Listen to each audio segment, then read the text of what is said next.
ാകട്ടെ ദിവസമല്ലായിരുപ്പാനി നല്ല രാത്രികാലവും സർവശക്തനായ ദൈവം നമ്മുടെ ജീവിതത്തിൽ ഒരുക്കുന്ന എല്ലാ നല്ല സാവകാശങ്ങളെ ഓർത്തൻ കർത്താവിനെ ശ്രുതിക്കുന്നു വാഴ്ത്തും. നമ്മൾ ദിവസം പ്രാർത്ഥിച്ച് ആരംഭിച്ച നമ്മുടെ ഉപവാസത്തിൻ്റെ 14ാമത് രാത്രിയിൽ ദിവസമില്ലായിരിക്കാൻ കർത്താവിൻ്റെ പൊന്നുമുഖത്തേക്ക് നോക്കുവാൻ കർത്താവ് നമ്മെ സഹായിക്കുന്നല്ലോ. കർത്തൃപാർപ്പെടുത്തലായിരുന്ന കർത്താവിൻ്റെ വലിയ ദാസമാ ദിവസമല്ലായിരിക്കുന്ന എല്ലാ വിലപ്പെട്ട ദിവജന്തരം കർത്താവായ യേശു നാമത്തിൽ എൻ്റെ സ്നേഹ വന്ദനത്തെ അറിയിക്കുന്നു. വിശേഷാൽ കർത്താവിൻ്റെ വലിയ ദാസനെ ഇന്ന് പോൽക്കാലം കർത്താവിടെ മതി അയച്ച് ദൈവത്തിൻ്റെ ആത്മാവ് നമ്മെ കേൾപ്പിച്ച എല്ലാ വചനങ്ങളെ ഓർത്ത് നമുക്ക് സ്തോത്രം ചെയ്യുന്നു. സ്തോത്രം കർത്താവ് നമ്മെ പിന്നെയും ബലപ്പെടുത്തട്ടെ. സ്തോത്രം കർത്താവിൻ്റെ ദാസനെ ഇന്ന് രാത്രികാലത്തെ ശുശ്രൂഷയ്ക്കായി അധികാരപ്പെടുത്തട്ടെ. ഞാനും ആത്മാർത്ഥമായ ദിവസം പ്രാർത്ഥിക്കുന്ന കരങ്ങളെ ഉയർത്തി കർത്താവിനെ ഒന്ന് ശ്രദ്ധിച്ചാണ് കർത്തൃത്വത്തിനെ ശുശ്രൂഷയ്ക്കായി ക്ഷണിക്കുന്നു.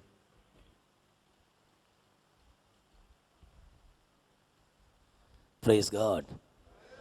Hallelujah. Hallelujah. Hallelujah. Hallelujah. Hallelujah. Hallelujah. Hallelujah. Hallelujah. Hallelujah. Hallelujah. Hallelujah. Hallelujah. ഈ രാത്രി പ്രശാന്തയ്ക്കായി കർത്താവിനെ സ്തുതിക്കുക. എന്തിനാ ഇത്ര ഹല്ലേലൂയ പറയിച്ചെന്നായിരിക്കും ചിന്തിക്കുന്നതല്ലേ? Praise God.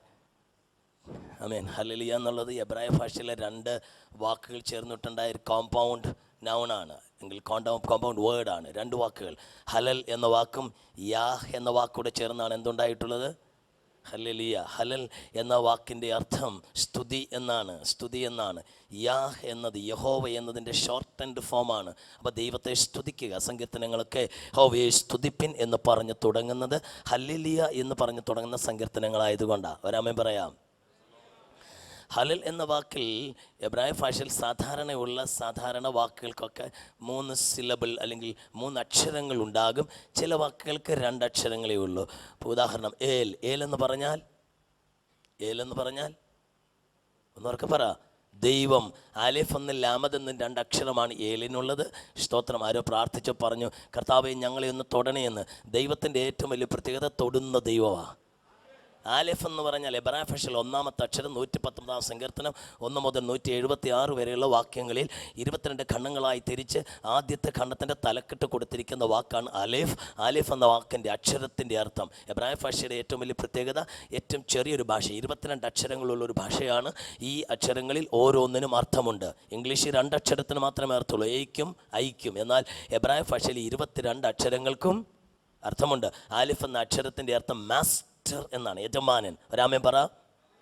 അപ്പോൾ ഏൽ എന്ന് പറയുന്നതിൽ 2-ാമത്തെ അക്ഷരം ലാമദ് എന്ന അക്ഷരമാണ്. ലാമദ് എന്ന അക്ഷരത്തിന് ഒരർത്ഥം ടച്ച് എന്നാ, തൊടുക എന്നാ. അപ്പോൾ ഏൽ എന്ന അർത്ഥം, ആ വാക്കിൻ്റെ അർത്ഥം, പിക്ടോറിയൽ മീനിങ് എന്താണെന്ന് അറിയാമോ? Touching master. When you call out the name El, actually you are receiving the touch of the master. എത്ര പേര് എന്നോടൊപ്പമുണ്ട്? ഈ രാത്രികാലം ദൈവം എന്നെ സ്പർശിക്കണമെന്ന് ആഗ്രഹിക്കുന്ന എത്ര പേരുണ്ട്? എങ്കിൽ പിന്നെ ഞാൻ അവിടുന്ന് തുടങ്ങാം. ഹലൽ എന്ന വാക്കിൻ്റെ അർത്ഥം എന്താ? ഹലൽ എന്നതിൻ്റെ പിക്ടോറിയൽ മീനിങ് ഹേ എന്നാണ്. ഹലലിൻ്റെ ആദ്യത്തെ അക്ഷരം, എബ്രായ ഭാഷയിലെ 5-ാമത്തെ അക്ഷരം. ഒന്നുകൂടെ പറഞ്ഞാൽ 4-32 33-ാം വാക്യത്തിൻ്റെ തൊട്ട് മോളിൽ കിടക്കുന്ന അക്ഷരമാണ് ഹേ. ഹേ എന്ന അക്ഷരത്തിന് 2-3 അർത്ഥമുണ്ട്. ഒരർത്ഥം അല്ലെങ്കിൽ ഒരു വിൻഡോ എന്നൊരർത്ഥമുണ്ട്. വേറൊരർത്ഥം വിഷൻ എന്നൊരർത്ഥമുണ്ട്. വേറൊരർത്ഥം സൂപ്പർ ഹ്യൂമൻ, അതിമാനുഷ്യൻ എന്നൊരർത്ഥമുണ്ട്. ഹല്ലേലൂയ. ഹേ എന്ന് പറഞ്ഞാൽ, ഞാൻ തൽക്കാലം ഇവിടെ അതിമാനുഷ്യൻ എന്നുള്ള അർത്ഥം എടുക്കുക. ഹേ എന്ന ലെറ്ററിൻ്റെ അർത്ഥം ഒന്ന് പറയുന്നേ, അതിമാനുഷ്യൻ. ലാമദ് എന്ന അക്ഷരത്തിൻ്റെ അർത്ഥം ഇത്തിരി മുമ്പ് ഞാൻ പറഞ്ഞു. എന്താ അർത്ഥം? തൊടുക. അങ്ങനെയാണെങ്കിൽ ഹലൽ എന്ന വാക്കിൽ 2 ലാമദുണ്ട് എന്ന് പറഞ്ഞാൽ 2 പ്രാവശ്യം ഹലൽ, ഹേ, ലാമദ്. ഹലൽ എന്ന അക്ഷരത്തിൽ വാക്കിൽ 2 അക്ഷരങ്ങൾ ലാമദുണ്ട്. അവ 2 പ്രാവശ്യം തൊടുക. അങ്ങനെയാണെങ്കിൽ ഹലൽ എന്ന് പറഞ്ഞാൽ അതിമാനുഷ്യനെ 2 പ്രാവശ്യം തൊടുക. ഹല്ലേലൂയ എന്ന് പറഞ്ഞാൽ അതിമാനുഷ്യനായി യാഹിനെ എത്ര പ്രാവശ്യം തൊടുക? മനസ്സിലായില്ല. എങ്ങാണ്ടൂടെ പോയൊരു സഹോദരി 12 വർഷമായി സോക്കേടായിട്ട് നടന്നിട്ട് യേശുവിൻ്റെ പുറകെ വന്ന് വസ്ത്രത്തിൻ്റെ തൊങ്ങലിൽ ഒന്ന് തൊട്ടപ്പോൾ ഒരു പ്രാവശ്യം ഒറ്റ തൊടിയിൽ കൊണ്ട്, വസ്ത്രത്തിൻ്റെ തൊങ്ങലിലെ തൊടിയിൽ കൊണ്ട് സൗഖ്യം കിട്ടിയെങ്കിൽ ഞാനും നിങ്ങളും ഒരു ഹല്ലേലൂയ പറയുമ്പോൾ we are not literally touching the garment of Jesus, whereas we are touching the God Almighty, the superhuman, not once but twice. Think of the power that you would be receiving from the very uttering of hallelujah. Hallelujah ഒരിക്കൽ പറയുമ്പോൾ ദൈവത്തെ 2 പ്രാവശ്യം തൊടുകയാ. ഓരോ പ്രാവശ്യം hallelujah പറയുമ്പോൾ you are receiving a power from the Almighty. ഇന്ന് രാത്രി hallelujah പറഞ്ഞു തുടങ്ങുക. അതിശക്തനായ, അതിശക്തനായ, അതിമാനുഷ്യനായ ദൈവശക്തി എൻ്റെ മേൽ, നിങ്ങളുടെ മേൽ ഇറങ്ങി വരുന്നു. Come on, keep on saying hallelujah. ഇന്ന് രാത്രിയിലും ഹല്ലേലൂയ വ്യാപരിക്കുന്ന ഒരു ദൈവശക്തിയുണ്ട്.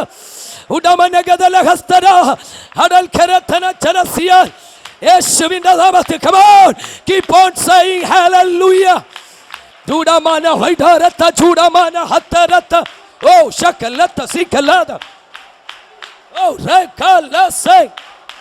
Oh, the ho so. Hallelujah. Hallelujah. Hallelujah. Hallelujah. Hallelujah. Oh, oh.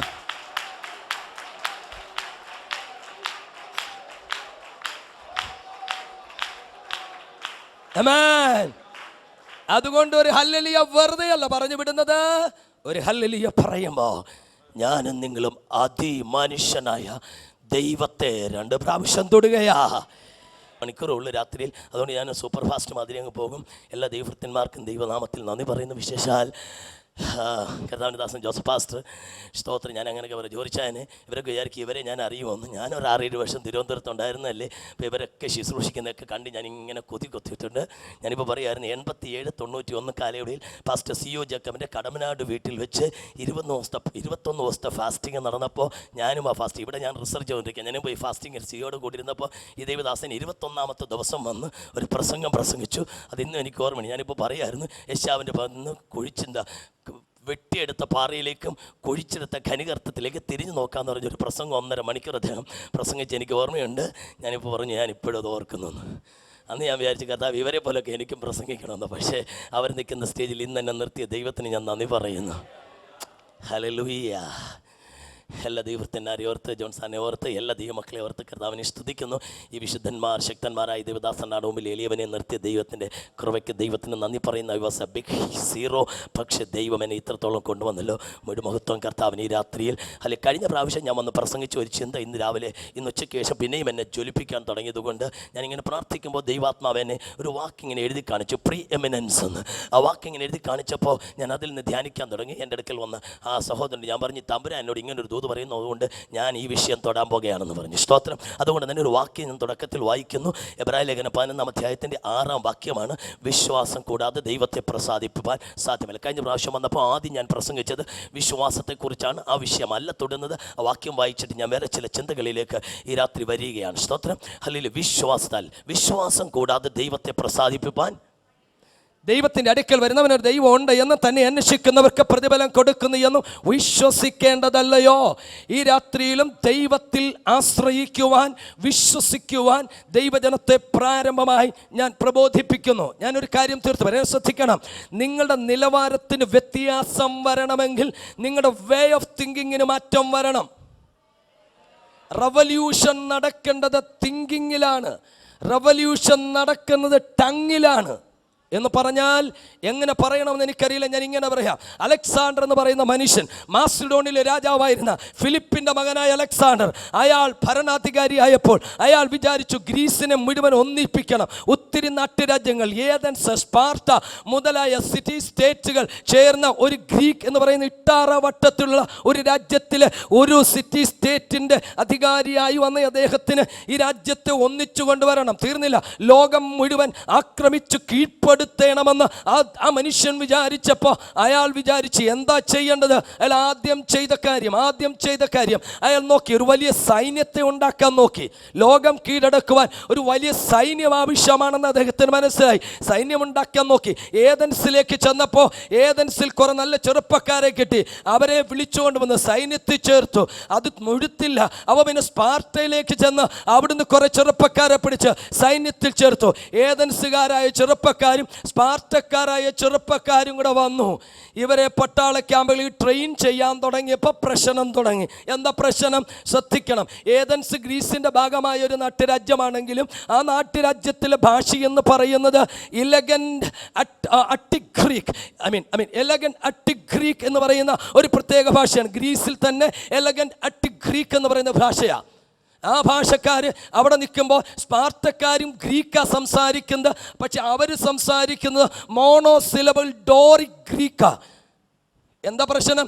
ഇപ്പോൾ അങ്ങോട്ട് മുഖം തിരിക്കൂ എന്ന് ഒരാൾ പറയുമ്പോൾ, സ്തോത്രം, ഏതൻസുകാരായ ചെറുപ്പക്കാർ വലത്തോട്ട് മുഖം തിരിക്കൂ എന്ന് ഏതൻസുകാർ തിരിക്കാൻ വേണ്ടി പറയുമ്പോൾ സ്പാർട്ടക്കാർ സ്വന്തം കൈ കൊണ്ട് മോന്തയ്ക്കടിക്കും. എന്ന് പറഞ്ഞ ഭാഷയിൽ രണ്ടും ഗ്രീക്കാണെങ്കിലും സ്തോത്രം, അട്ടിക് ഗ്രീക്കുകാരൻ വലത്തോട്ട് മുഖം തിരിക്കുവാൻ കമാൻഡർ പറയുന്ന കെട്ട് തിരിക്കുമ്പോൾ ഡോറിക് ഗ്രീക്കുകാരൻ സ്വന്തം മോന്തയ്ക്ക് കൈകൊണ്ടടിക്കും. എന്ന് പറഞ്ഞാൽ ഭാഷയൊന്നാണെങ്കിലും അവൻ്റെ ശൈലികളും അവൻ്റെ ഗ്രാമാറ്റിക്കൽ സ്ട്രക്ചറും കൊണ്ട് ഒരു കാര്യം മനസ്സിലായി, ഈ വ്യത്യസ്ത ഭാഷ കൊണ്ട് ഒരു വലിയ സൈന്യത്തെ ഉണ്ടാക്കാൻ പറ്റില്ല. ഒരു മാസത്തിനകം ഒരിക്കൽ ഞാൻ ഈ വചനം വായിക്കുമ്പോൾ ദൈവം തന്നൊരു വെളിപ്പാടാണ് ഞാൻ പറയാൻ വന്നത്.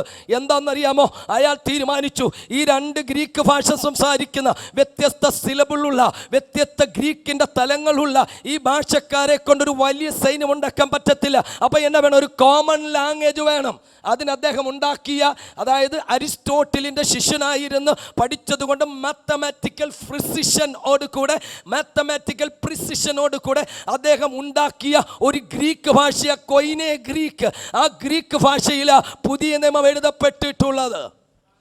ഒത്തിരി മാത്തമാറ്റിക്കൽ പ്രിസിഷൻ ഉള്ള ഒരു ഭാഷയാണ് കൊയിനെ ഗ്രീക്ക്. എൻ്റെ വിഷയം അതല്ല. ലോകം മുഴുവൻ ആക്രമിച്ച് കീഴ്പ്പെടുത്തുവാൻ തീരുമാനിച്ചപ്പോൾ the first thing what he did was not making an army but literally touching the tongue of the army man. സ്വർഗമനോട് പറഞ്ഞത്, ലോകം മുഴുവൻ കീഴടക്കുവാൻ ഒരു അഭിഷേകത്തിന്റെ ശക്തിയോട് പെന്തക്കോസ്ത് നാളിൽ ഒരു ജനത്തെ പുറത്താക്കാൻ തീരുമാനിച്ചപ്പോൾ, പുറത്തിറക്കാൻ തീരുമാനിച്ചപ്പോൾ ദൈവം ചെയ്തത് ഒരു വലിയ സൈന്യത്തെയല്ലേ ഉണ്ടാക്കിയത്. ദൈവപുത്രൻ ഒരു കൊച്ചുകൂട്ടത്തിന്റെ ടങ്ങിനെ തൊട്ടു.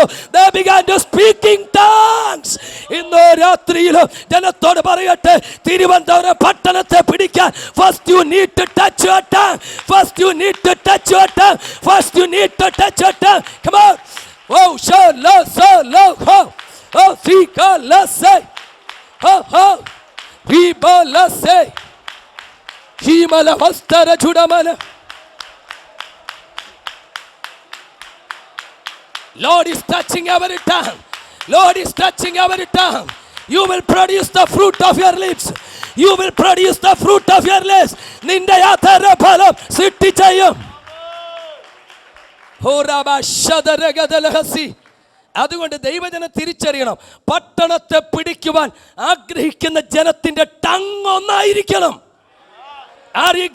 ലോകം കീഴടക്കിയ അലക്സാണ്ടർ ചക്രവർത്തി ആദ്യം ചെയ്ത് he touched the tongue of the people of his army. സ്വർഗത്തിന്റെ ആർമിയാണെങ്കിൽ ഇന്ന് രാത്രി ദൈവജനത്തിന്റെ ടങ്ങിനെ സ്വർഗം സ്പർശിച്ച് you need to have a divine tongue. Come on. You speak in name of Jesus. You speak out in a tongue, in a divine tongue.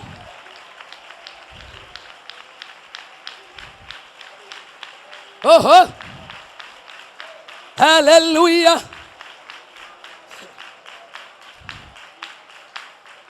എന്നിട്ടോ വിശ്വാസത്തോടെ ആ tongue ഉപയോഗിച്ച് പറഞ്ഞു തുടങ്ങണം. എന്താ വിശ്വാസം? ഇത്തിരി ലളിതമായി ചിന്തിക്കാം. വിശ്വാസത്തിന് ഒത്തിരി അർത്ഥങ്ങളുണ്ട്, മാനങ്ങളുണ്ട്. ഞാൻ ഇത്തിരി ഭാഷാപരമായ കാര്യത്തിൽ പോകുക. എഴുതേണ്ടവർക്ക് എഴുതാം. പിന്നെ ഇവിടെ ഒന്ന് ടേപ്പ് ചെയ്യുന്നുണ്ട്, അതിൻ്റെ ഒരു കോപ്പി വല്ല നിങ്ങൾ മേടിച്ചാലും മതി. നിങ്ങളീ പറയുന്ന ദൂതായിട്ട് ഏറ്റെടുക്കാമെങ്കിൽ അതിനകത്തൊരു പ്രയോജനമുണ്ട്. എഴുതാൻ പോയി കഴിയുമ്പോൾ ഇതെല്ലാം ഞാൻ പറയുന്ന ദൂതായിട്ട് വരില്ല. അതൊരു എഴുതണ്ടെന്ന് ഞാൻ പറയുന്നില്ല, എനിക്കിഷ്ടമാണ്. ഞാനൊരു വാദ്യാരാണ്, ഒരു അധ്യാപകനാണ്. എൻ്റെ പിള്ളേരെല്ലാം ഞാൻ പഠിപ്പിക്കുന്നത് എഴുതിയെടുക്കണം. നാളെ ചോദിക്കുമ്പോൾ പറഞ്ഞില്ലെങ്കിൽ ഞാൻ ഹോംവർക്കും അസൈൻമെൻറ്റും കൊടുക്കും. ഹലോ, എന്നെ പിള്ളേർക്ക് ഭയങ്കര പേടിയാണ്. കാരണം തലേന്ന് ഒടുവിൽ എന്തെങ്കിലും ഞാൻ ചോദിക്കും, ഇല്ല ഒരു അസൈൻമെൻറ്റ് ഞാൻ കൊടുത്തിരിക്കും. അപ്പോൾ അതെനിക്കിഷ്ടമാണ്. പക്ഷേ മെസ്സേജ് പറയുമ്പോൾ നിങ്ങൾ ഒരു ടൈപ്പ് ചെയ്യുന്നു എന്നുള്ളത് കൊണ്ട് ഇല്ലേ, ഞാനങ്ങനെ നിങ്ങൾ അതിൻ്റെ ഒരു കോപ്പി മേടിച്ചോ. ഇപ്പം ഞാൻ പറയുന്ന വചനം ദൂതായിട്ട് ഏറ്റെടുക്കണം. It should go down to your heart rather than going and touching your brain. എഴുതുമ്പോൾ നമ്മൾ ബ്രെയിനിലാണ് പോണേ എന്ന് പറഞ്ഞാൽ എബ്രായ ഭാഷ 4-ാം അധ്യായത്തിൽ എബ്രായർ പറയുന്നത് നമ്മെപ്പോലെ അവരും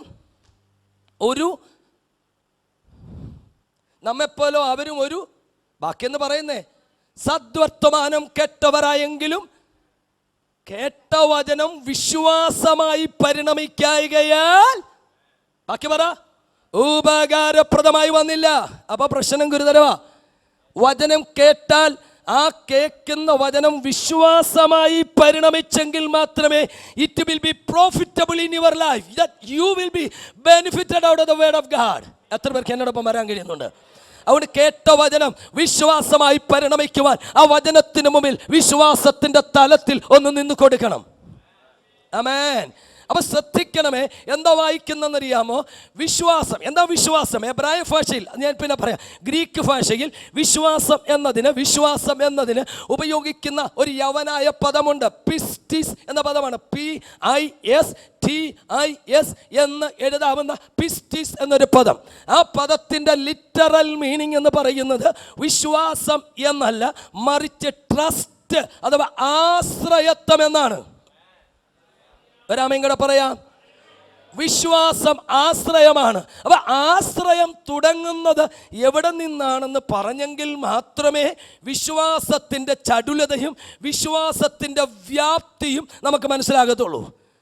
നിങ്ങൾ ശ്രദ്ധിക്കണം, നമ്മുടെ വിശ്വാസത്തിന്റെ തലം, എനിക്ക് തോന്നുന്നു 78 സങ്കീർത്തനത്തിലോ മറ്റോ 41 വാക്യമാണെന്ന് എൻ്റെ ഓർമ്മ. അവിടെ മറ്റേ ഇങ്ങനെ വായിക്കുന്നുണ്ട്. Okay, come on. 78:41 അതായത് അവർ പിന്നെയും ദൈവത്തെ പരീക്ഷിച്ചു, ഇസ്രായേലിന്റെ പരിശുദ്ധനെ മുഷിപ്പിച്ചു. They turned back and tempted God and limited the Holy One of Israel.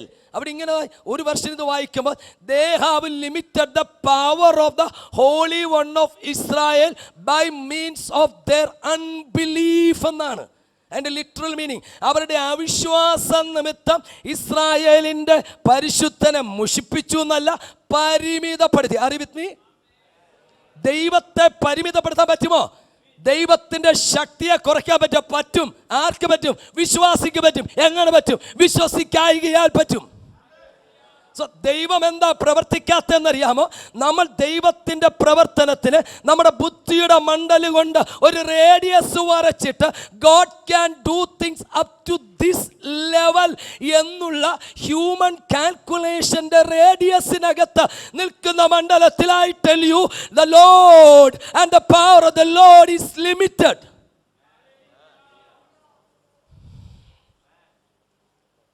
നമ്മുടെ വിശ്വാസത്തിൻ്റെ വൃത്തത്തിനകത്ത് ദൈവത്തിനൊരു പരിധിക്ക് അപ്പുറത്ത് പ്രവർത്തിക്കാൻ കഴിയത്തില്ല. You have to expand your faith. You have to expand the radius of your faith. You have to expand the horizon of your faith. വിശ്വാസത്തിൻ്റെ വൃത്തം വലുതാകണം. എന്നോടൊപ്പം ഉണ്ടോ നിങ്ങൾ? അത് ആശ്രയത്വമാണ്. അപ്പൊ ആശ്രിതൻ എന്നോട് പറയാം. How can I explain? Okay. എനിക്ക് ഒരു കുഞ്ഞുണ്ട്, മോനുണ്ട്, ഇപ്പോൾ +2 പഠിക്കുന്നു. അവനൊരു 2 വയസ്സൊക്കെ ആകുന്നത് വരെ ഞാൻ നടക്കുമ്പോൾ അവൻ്റെ കൈക്ക് ഞാൻ ഇങ്ങനെ പിടിച്ചുകൊണ്ട് നടക്കും. ഒരു 2 വയസ്സ് 2.5 വയസ്സൊക്കെ ആയി എന്നോട് സംസാരിക്കാൻ തുടങ്ങുന്ന പ്രായത്തിൽ എനിക്കിപ്പോഴും ഓർമ്മയാണ്. ഞാൻ ഇങ്ങനെ കൈ പിടിച്ച് നടക്കുമ്പോൾ അവനോട് പറഞ്ഞു, പപ്പ എന്നെ വിട്ടേരെ, ഞാൻ പപ്പയുടെ കൂടെ നടന്നോളാവുന്നു. എന്നെ ശ്രദ്ധിക്കുന്നു, പപ്പ എന്നെ പിടിക്കണ്ട, ഞാൻ പപ്പയുടെ കൂടെ നടന്നോളാം. അപ്പം എനിക്ക് മനസ്സിലായി എന്താ അങ്ങനെ പറഞ്ഞേ. അവൻ മെച്യൂറായി physically. He is getting physically matured. Are you getting me? Spirit നിങ്ങൾ ശ്രദ്ധിക്കണം. ഫിസിക്കൽ മെച്യൂരിറ്റി, ഇത്തിരി കടുപ്പായിരിക്കും ഞാൻ പറയുന്നത്. ഫിസിക്കൽ മെച്യൂരിറ്റി വരുന്ന ഒരാളിനെ സംബന്ധിച്ചിടത്തോളം ഇൻഡിപെൻഡൻ്റ് ആകാനാ സാധ്യത കൂടുതൽ. The more you physically get matured, you have a tendency to be free and stand on your own heels. But when one gets spiritually matured, ഒരാൾ ആത്മീകമായി പക്വത പ്രാപിക്കുമ്പോൾ അയാൾ കൂടുതൽ ദൈവത്തിലേക്ക് ആശ്രയിക്കും. He will be clinging unto the God. ഇന്ന് പകൽ രാത്രി തിരിച്ചറിയുമ്പോൾ നീ ആത്മീയമായി വളരുന്നു എന്ന് പറഞ്ഞാൽ നീ കൂടുതൽ ദൈവത്തെ എത്തിപ്പിടിക്കുക. എന്തിനും പണ്ടൊക്കെ ദൈവമേ ഇത് ചെയ്യണോ എന്ന് ഞാൻ ചോദിക്കുന്ന ഒരു തലത്തിൽ നിന്ന് ഇന്നൊരു ഗ്ലാസ് വെള്ളം കുടിക്കുമ്പോൾ ഞാൻ ചോദിക്കുന്നത് കുടിക്കണമെന്ന്. ദാറ്റ് മീൻസ് ജീവിതത്തിലെ മൈന്യൂട്ട് കാര്യത്തിനു വേണ്ടിയും ദൈവത്തെ ട്രസ്റ്റ് ചെയ്യുന്ന നിലയിലേക്ക്, മനസ്സിലായോ എന്ന് പറഞ്ഞാൽ ഫിസിക്കൽ മെച്യൂരിറ്റി ഇൻഡിപെൻഡൻ്റ് ആകാൻ ശ്രമിക്കുമ്പോൾ സ്പിരിച്വൽ മെച്യൂരിറ്റി നീ ദൈവത്തോട് കൂടുതൽ ഡിപ്പെൻഡൻ്റ് ആകാൻ ശ്രമിക്കും. എത്ര പേർക്ക് എന്നെ മനസ്സിലാകുന്നുണ്ട്? ആത്മാവിൽ വളർന്നു തുടങ്ങുമ്പോൾ എല്ലാ കാര്യത്തിലും ദൈവത്തിൽ ആശ്രയിക്കാൻ തുടങ്ങും. That you will be trusting your God. എന്നെ പറ, നിങ്ങളിപ്പോൾ ആശ്രയിക്കുന്നത് പണ്ടത്തെ പോലെ ദൈവത്തിലാണോ? കുറേ കാലം കഴിയുമ്പോൾ ശുപാർശ കത്തിൽ സീനിയേഴ്സിനെ, ഓഫീസേഴ്സിനെ, വലിയ പുള്ളികളെ ആശ്രയിക്കുന്നെങ്കിൽ നിങ്ങൾ സ്പിരിച്വലി താഴോട്ടാന്നാ. സ്തോത്രം. അപ്പോൾ ദൈവത്തിന് പ്രവർത്തിക്കുവാൻ നിങ്ങളുടെ വിശ്വാസത്തിൻ്റെ റേഡിയസ് എന്താകണം? വലുതാകണം. എന്നോടൊപ്പമുണ്ടോ? അപ്പോൾ ഈ വാക്ക് എന്ന് പറഞ്ഞാൽ വിശ്വാസം എന്നത് ട്രസ്റ്റ് എന്ന് പറഞ്ഞ് എങ്ങനെ ഈ ട്രസ്റ്റ് ഉണ്ടായെന്ന് പറയണ്ടായോ? അത് പറയുമ്പോഴേ അതിൻ്റെ ആഴം മനസ്സിലാവും. ട്രസ്റ്റ് എന്ന് പറയുന്നത് സത്യത്തിൽ പഴയ നിയമത്തിൽ ദൈവം ഇസ്രായേലുമായിട്ടല്ല ദൈവമക്കളുമായിട്ടുണ്ടാക്കിയ ഉടമ്പടിയുടെ ആഫ്റ്റർ ഇഫക്റ്റ്, ഓസ്പ്രിങ്, അതിൻ്റെ റിസൾട്ടാ. ഉടമ്പടിയുടെ ബാക്കി പത്രമാ. എന്ത്? ഇസ്രായേൽ അല്ല, ദൈവവും. ഇപ്പോൾ ഉദാഹരണം, ഉടമ്പടി എന്ന് പറയുമ്പോൾ പണ്ട് കാലത്ത് നമുക്കറിയാം, കേരളക്കരയിലും മറ്റ് ലോകത്തിൻ്റെ പല ഭാഗത്തും നിയർ ഈസ്റ്റിലുമൊക്കെ the suzerain and the vassal, അല്ലെങ്കിൽ ചക്രവർത്തിമാരും നാട്ടുരാജാക്കന്മാരും തമ്മിൽ എന്തുണ്ടാക്കും? ഉടമ്പടി ഉണ്ടാക്കും. നിങ്ങൾക്ക് സാമൂതിരി എന്ന് പറഞ്ഞ രാജാവിനെ അറിയാം. കോഴിക്കോട് ഭരിച്ചിരുന്ന സാമൂതിരി രാജാവ്. 10ാം ക്ലാസ് വരെ ഹിസ്റ്ററി പഠിച്ചിട്ടുള്ള ആർക്ക് വരെ, ഞാൻ പണ്ട് ഹിസ്റ്ററി പഠിച്ച കാര്യം പറയുന്നത്, കാരണം എൻ്റെ മെയിൻ പൊളിറ്റിക്കൽ സയൻസ് ആയിരുന്നു, സബ് ഹിസ്റ്ററി ആയിരുന്നു. അപ്പോൾ ഹിസ്റ്ററി പറയുന്നു ഞാൻ.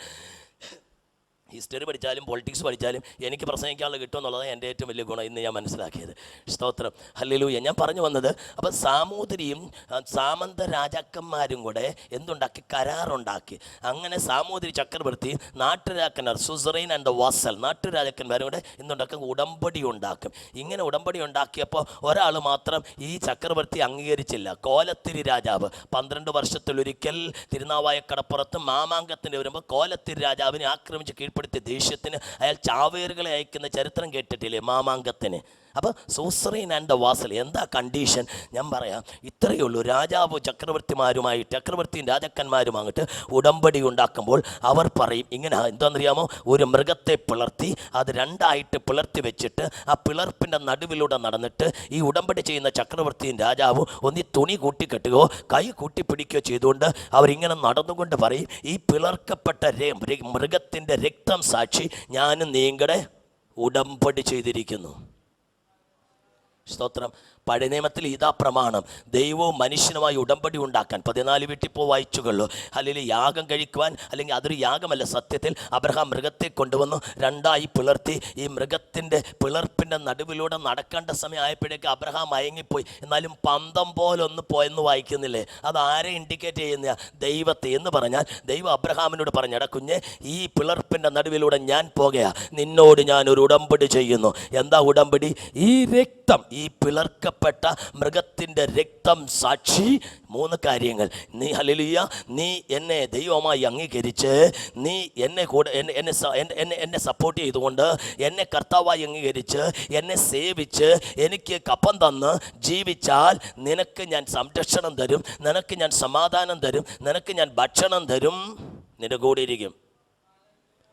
അത് ലിറ്ററലി ആ കവനൻ്റെ ഉടമ്പടിയുടെ പ്രമാണം ഉൽപ്പത്തി പുസ്തകം 28-ാം അധ്യായത്തിൽ യാക്കോബ് പറയുന്ന 28-19-20 മറ്റോ വായിക്കുന്നുണ്ട്. യാക്കോബ് ഉറക്കമുണർന്നു, ഹോവ ഈ സ്ഥലത്തുണ്ട് സത്യമെന്നൊക്കെ പറഞ്ഞിട്ട് അവൻ അതികാലത്ത് എഴുന്നേറ്റ് താൻ തലേണയായി വെച്ച കല്ലെടുത്ത് തൂണായി നിർത്ത് അതിന്മേൽ എണ്ണ ഒഴിച്ചിട്ട് ദൈവത്തോടൊരു നേർച്ച നേർന്നു. നേർന്ന നേർച്ച ഇങ്ങനെയാണ്. എന്താ വായിക്കുന്നത്? എന്നോട് ദൈവം അപ്പോൾ ഒന്നാമത്തെ കണ്ടീഷൻ. 2 കാര്യങ്ങളാണ്. ആരൊക്കെ തമ്മില? ചക്രവർത്തി തിരുമനസ്സും രാജാക്കന്മാരും ഉണ്ടാക്കുന്ന ഉടമ്പടി തന്നെ. ദൈവവും നമ്മളുമായിട്ടുണ്ടാക്കിയ ഉടമ്പടി, അബ്രഹാമായിട്ടുണ്ടാക്കിയ ഉടമ്പടി. ദൈവം അല്ലെങ്കിൽ യാക്കോബായിട്ടും, ദൈവം എൻ്റെ കൂടെ ഇരിക്കണം. 2, ഞാൻ പോകുന്ന യാത്രയിൽ എന്നെ കാക്കണം. അപ്പോൾ കൂടെ ഇരിക്കണം. 2, കാക്കണം. 3, ഭക്ഷണം തരണം, വസ്ത്രം തരണം. പിന്നെ സമാധാനത്തോടെ അല്ലെങ്കിൽ സൗഖ്യത്തോടെ. ഇത്രയും ചെയ്താൽ നീ എനിക്ക് ദൈവം. ഇത്രയും കാര്യം ചെയ്താൽ that you will be my God, നീ എനിക്ക് ദൈവം. 2, ഈ തൂണായി നിർത്തിയ കല്ല് എന്ത് ചെയ്യും? ദൈവത്തിൻ്റെ ആലയം എന്ന് പറഞ്ഞാൽ ഞാൻ നിന്നെ സേവിക്കും, സെർവ് ചെയ്യും. സർവീസ് എന്നുള്ള ലാട്രൈൻ എന്നുള്ള യവനായ പദമാണ് ആരാധനയ്ക്ക് ഉപയോഗിക്കുന്ന. റോമാലേഖനം 12:1. അപ്പോൾ അത് സർവീസ്. എവിടെ പോയി ആരാധനയ്ക്ക് പോയി? എവിടെ പോയി? സർവീസിന് പോയി എന്ന് പറയുന്നത് കേട്ടിട്ടില്ലേ? ഹലോ, ഞാൻ ഈ പറയുന്ന കാര്യം ഒന്ന് മനസ്സിലാക്കിയെങ്കിൽ അടുത്ത ലെവലിലേക്ക് വന്ന് എനിക്കൊരു ദൂത് പറയാൻ പറ്റത്തുള്ളൂ. അപ്പോൾ ശ്രദ്ധിക്കണമേ. അങ്ങനെ കല്ലെടുത്ത് തലയാണെ വെച്ച കല്ല് തൂണാക്കിയിട്ട് ഞാൻ നിന്നെ സേവിക്കുമെന്ന് പറഞ്ഞു. 3, കിട്ടുന്നതിനൊക്കെയും പണ്ട് കാലത്തെ രാജാക്കന്മാർക്ക് കപ്പം കൊടുക്കുന്ന ആ കോണ്ടെക്സ്റ്റിൽ നിന്നാണ് ദശാംശത്തിൻ്റെ പഴയ നിയമമണ്ഡലം വെളിപ്പെട്ടു വരുന്നത്. പക്ഷേ ശ്രദ്ധിക്കണം, ദൈവം ഉടമ്പടി ഒരിക്കലും ലംഘിക്കുകയില്ല. ദൈവം ഉടമ്പടി ലംഘിക്കില്ല എന്ന് പറഞ്ഞാൽ ദൈവം ഉടമ്പടി ലംഘിക്കത്തില്ല. മാറാൻ അവൻ മനുഷ്യനല്ല. വാക്ക് മാറ്റി പറയാൻ ദൈവത്തിന് കഴിയത്തില്ല. കാരണം ദൈവത്തിൻ്റെ പ്രകൃതി അതാ. 23-ാം സങ്കീർത്തനക്കാരൻ പറയുന്നത് പോലെ തിരുനാമ നിമിത്തം അവൻ എന്നെ നീതിപാതകളിൽ നടത്തുന്നു. തിരുനാമം എന്നതിന് എബ്രായ ഭാഷയിൽ ഷേം എന്ന പദം ഉപയോഗിക്കുന്നത്. ആ പദത്തിൻ്റെ അർത്ഥം നാമമെന്നല്ല, ക്യാരക്ടർ എന്നാണ്. എന്ന് പറഞ്ഞാൽ എൻ്റെ ദൈവത്തിൻ്റെ സ്വഭാവം നിമിത്തം ഞാനിവിടെ നിൽക്കുന്നത്, നിങ്ങൾ ഓരോരുത്തരും ഇവിടെ ഇരിക്കുന്നത് എൻ്റെ ഗുണം കൊണ്ടൊന്നുമല്ല, എൻ്റെ ദൈവത്തിൻ്റെ സ്വഭാവം മാറാത്തതുകൊണ്ടാ. അവിടുത്തെ സ്വഭാവം മാറാൻ അവിടുത്തെ കഴിയത്തില്ല. ചെയ്ത ഉടമ്പടി മാനിച്ച് എനിക്ക് നിങ്ങൾക്ക് വേണ്ടി ഇറങ്ങി വരുന്ന ദൈവം. ഹല്ലേലൂയ. ഞാനൊന്ന് വേഗം സൂപ്പർ ഫാസ്റ്റ് ആയിട്ട് പോകട്ടെ. അപ്പൊ ദൈവം ഇങ്ങനെ ഒരു ഉടമ്പടി ചെയ്തു. ദൈവത്തിന്റെ പ്രകൃതി നിമിത്തം ഉടമ്പടി ചെയ്ത ദൈവം ജീവിതത്തിൽ എന്ത് പ്രതിസന്ധി വന്നാലും എൻ്റെ നിങ്ങളുടെ കൂടെ നിൽക്കും. എന്താ ഉടമ്പടി? ആ ഉടമ്പടിയിൽ നിന്നാണ് ട്രസ്റ്റ് അഥവാ ആശ്രയം അഥവാ പിസ്റ്റീസ് എന്ന പദമുണ്ടായത്. ഇപ്പൊ മനസ്സിലായ നിങ്ങൾക്ക്? അപ്പൊ ചുമ്മാതല്ല നമ്മൾ വിശ്വസിക്കുന്നത്, നാം ആശ്രയിക്കുന്നത് വെറുതെയല്ല. ദൈവം എന്നോടൊരു ഉടമ്പടി ചെയ്തിട്ടുണ്ട്.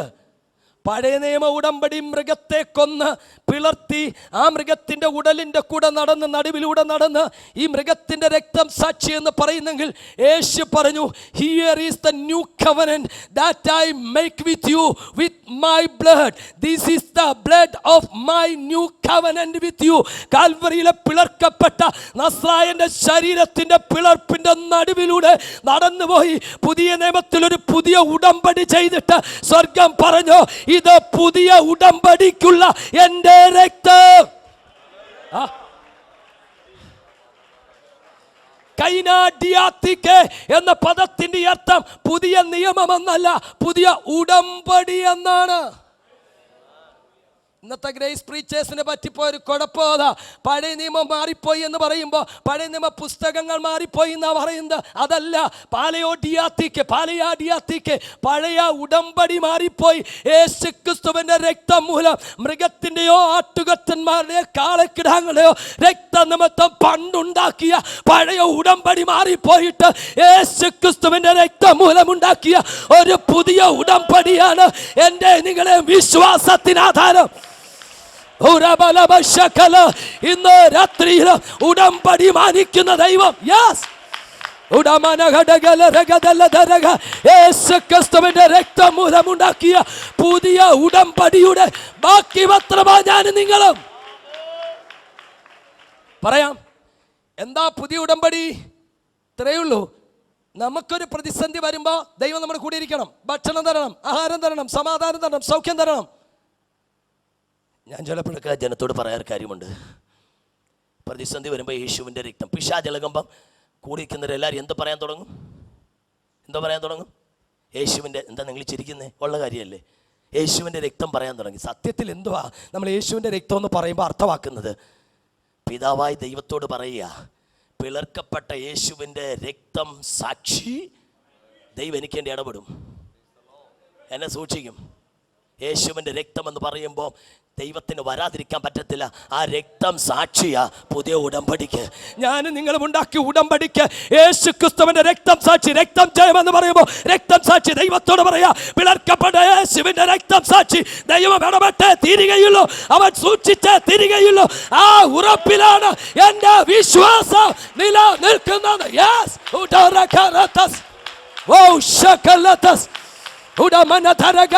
യേശുവിന്റെ നാമത്തിൽ ആ ഉടമ്പടിയുടെ ബലത്തിലേക്ക് ദൈവജനം വരട്ടെ. ആ ഉടമ്പടിയുടെ ശക്തി അറിയുന്നവർക്കായി ഞാനിവിടെ ദൈവത്തെ വാഴ്ത്തുകയാ.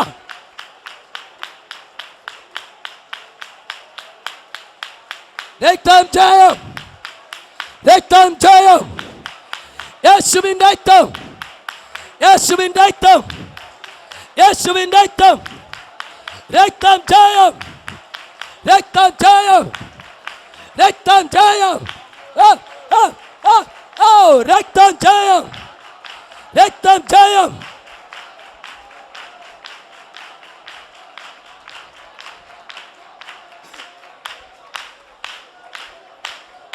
രക്തം ജയം, രക്തം ജയം, രക്തം ജയം. ഓ രക്തം ജയം, രക്തം ജയം, രക്തം ജയം. ഓ രക്തം ജയം, രക്തം ജയം, രക്തം ജയം. ഓ ഓ ഓ ഓ രക്തം ജയം, ഓ രക്തം ജയം, രക്തം ജയം.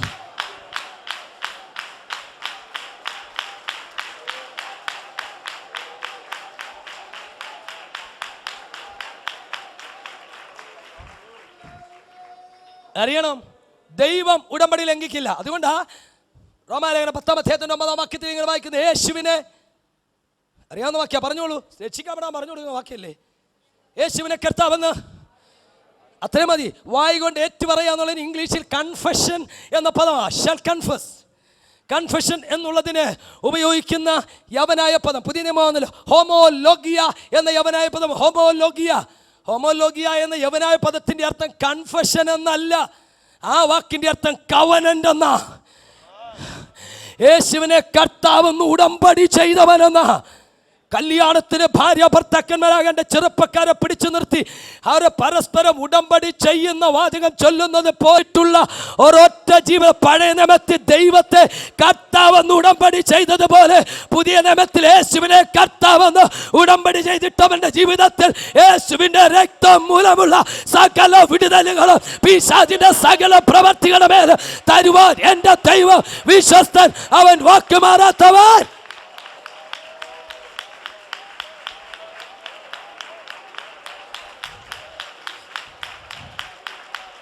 വാഗ്ദത്തം ചെയ്തവൻ വാക്കുമാറുമോ? വാഗ്ദത്തം ചെയ്തവൻ വാക്കുമാറുമോ? ഇല്ല ഇല്ല ഒരിക്കലുമില്ല, ഇല്ല ഇല്ല ഒരിക്കലുമില്ല. യേശു വാക്കുമാറുകില്ല, യേശു വാക്കുമാറുകില്ല. ഓ എന്നെ തകർക്കാൻ ശത്രുവിൻ കരം ഉയർന്നാലോ, ഉറ്റവർ പോലും ശത്രുക്കൾ പോലെ. ഇല്ല ഇല്ല ഒരിക്കലുമില്ല, ഇല്ല ഇല്ല ഒരിക്കലുമില്ല. യേശു വാക്കുമാറുകില്ല. വാഗ്ദത്തം ചെയ്തവൻ വാക്കുമാറുമോ? ഇല്ല ഇല്ല ഒരിക്കലുമില്ല, ഇല്ല ഇല്ല ഒരിക്കലുമില്ല, ഇല്ല ഇല്ല ഒരിക്കലുമില്ല, ഇല്ല ഇല്ല. യേശു വാക്ക്.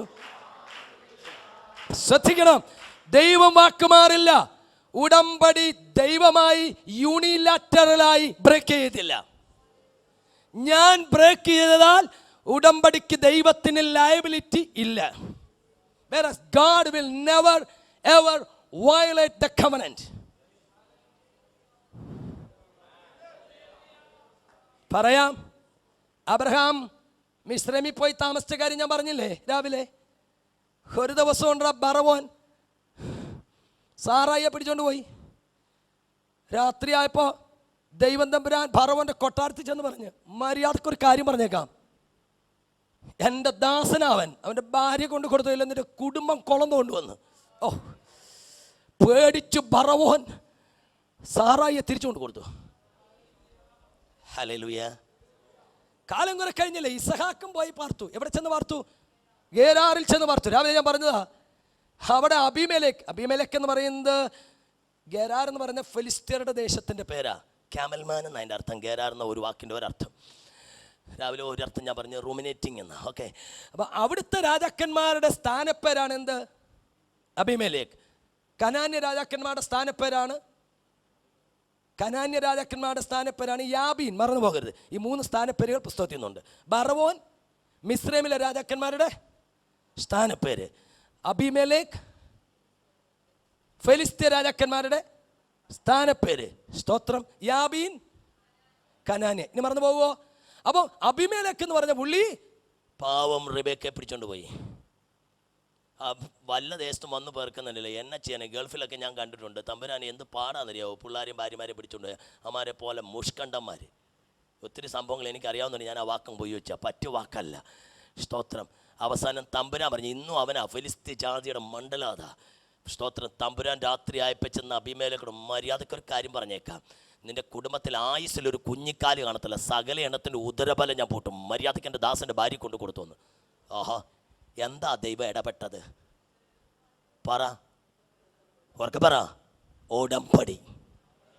ദൈവത്തോട് നീ ഉടമ്പടി ചെയ്തിട്ടുണ്ടെങ്കിൽ നിന്റെ കാര്യത്തിനൊക്കെ അവൻ കൂടെ നിൽക്കും. എന്നോടൊപ്പം ഉണ്ടോ? ജീവിതത്തിൽ അപാകത വന്നേക്കാൻ, പക്ഷെ ഉടമ്പടി ലംഘിക്കാത്ത കാലത്തോളം എൻ്റെ ദൈവം എനിക്കും നിനക്ക് വേണ്ടി നിൽക്കും. അറിയില്ലേ, യാക്കോബ് പോയ പോക്ക് ഒത്തിരി ഗുലുമാലൊക്കെ ഒപ്പിച്ചു. അമ്മാവിയപ്പൻ്റെ വീട്ടിലും കാണിക്കാവുന്ന വേലകളൊക്കെ ചെയ്തെങ്കിലും അവൻ ഉടമ്പടി ലംഘിക്കാതിരുന്നത് കൊണ്ട് തിരിച്ചു വന്ന യാക്കോബിൻ്റെ പിറകെ ഒരുത്തൻ ലാബാൻ വലിയ സൈന്യ സമേതം എന്ന മട്ടിൽ ആഞ്ഞു പിടിച്ചു വരിക.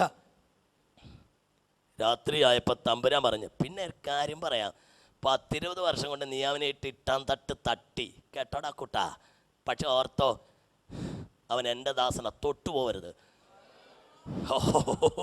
ഗുണമാകട്ടെ ദോഷം, എനിക്ക് എൻ്റെ ഉള്ളു കത്തുക, ഗുണമാകട്ടെ ദോഷമാകട്ടെ മിണ്ടിപ്പോകരുത്. നീ ഉടമ്പടിയിൽ നിൽക്കുന്ന കാലത്തോളം ഒരുത്തൻ നിന്നെ തകർക്കാൻ പിറകെ വന്നാൽ രാത്രിയിൽ ഇടപെടുന്ന ഒരു സ്വർഗമുണ്ട്. That's the basis of your trust. അതാ നിന്റെ വിശ്വാസത്തിന്റെ ബാക്കിപത്രം. ഓ റകലമദനസ്, യേശുവിൻ നാമത്തിൽ ഇന്ന് രാത്രിയിലും come on, trust in the Lord.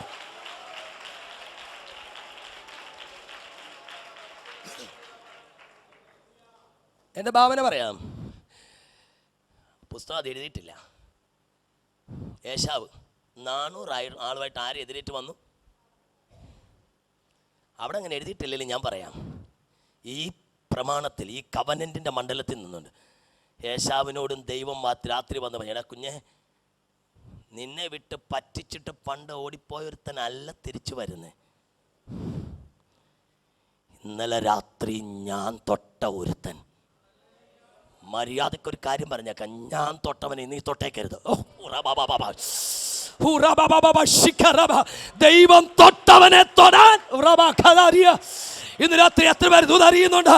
ദൈവം തൊട്ടവനെ തൊടാൻ ഒരു ജഗത്താലും സാധ്യമല്ല, സാധ്യമല്ല,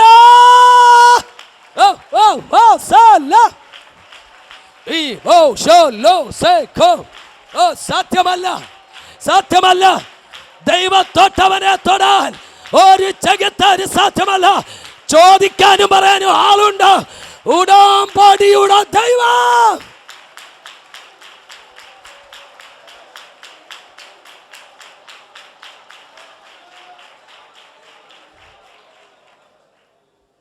ദൈവം ഇടപെടുമല്ലേ? അവൻ വന്ന വഴിക്ക് തിരിച്ചുപോയി. പക്ഷെ ഞാനൊരു ദിവസം 33-ാം അധ്യായം വായിച്ചപ്പോൾ ഉൽപ്പത്തിയിലെ പാവൻ ഡയാന കൊച്ച്, എന്തോ 34-ാം അധ്യായം, പാവൻ ഡയാന കൊച്ച് എങ്ങനെ പറയണ്ടേ, ദീനാമി എന്ന് മലയാളത്തിൽ വിളിക്കുന്ന കൊച്ച് മമ്മിയോട് പറഞ്ഞു, mummy, why don't you leave me to go and see the township? Let me go on to the downtown. American ഭാഷ ഞാനങ്ങ് പറഞ്ഞതാ. മമ്മി, ഞാൻ ഡൗൺ ടൗൺ വരെ, അങ്ങനെയല്ലോ, ഹാർട്ട് ഓഫ് ദ അമേരിക്കൻ സിറ്റീസിന് പറയുന്ന പേരെന്തുവാ? Downtown. അവിടെ സാറിന് അവിടെ ചെന്നാൽ ഒരു പുള്ളി അതുപോലെ തിരിച്ചു പുറത്തില്ലെന്നാണ് ഞാനും കേട്ടിട്ടുള്ളത്. എന്തെങ്കിലുമൊക്കെ നഷ്ടം വരും. എൻ്റെ ഭാഷയിൽ ഞാനങ്ങ് പറയാം, ഡൗൺ ടൗൺ വരെ ടൗൺഷിപ്പ് ഒന്ന് കാണാൻ പോയി ഒരു പെങ്കൊച്ച് പോയ പോലെ തിരിച്ചു വന്നില്ല. She was defiled.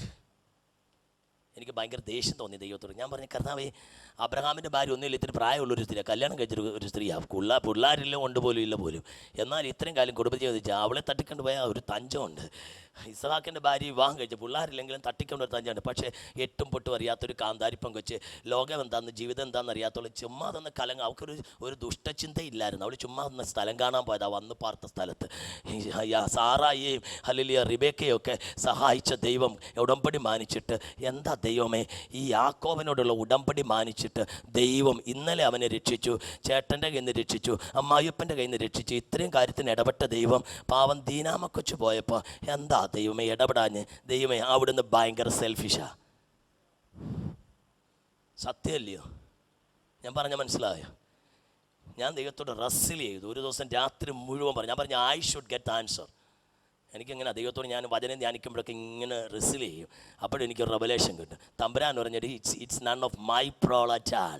I am not liable to protect here. I ask why. God said he has violated the covenantal terms. ഉടമ്പടി ലംഘിച്ചു. ഞാൻ ചോദിച്ചു എന്നാ ഉടമ്പടി അവൻ ലംഘിച്ച്?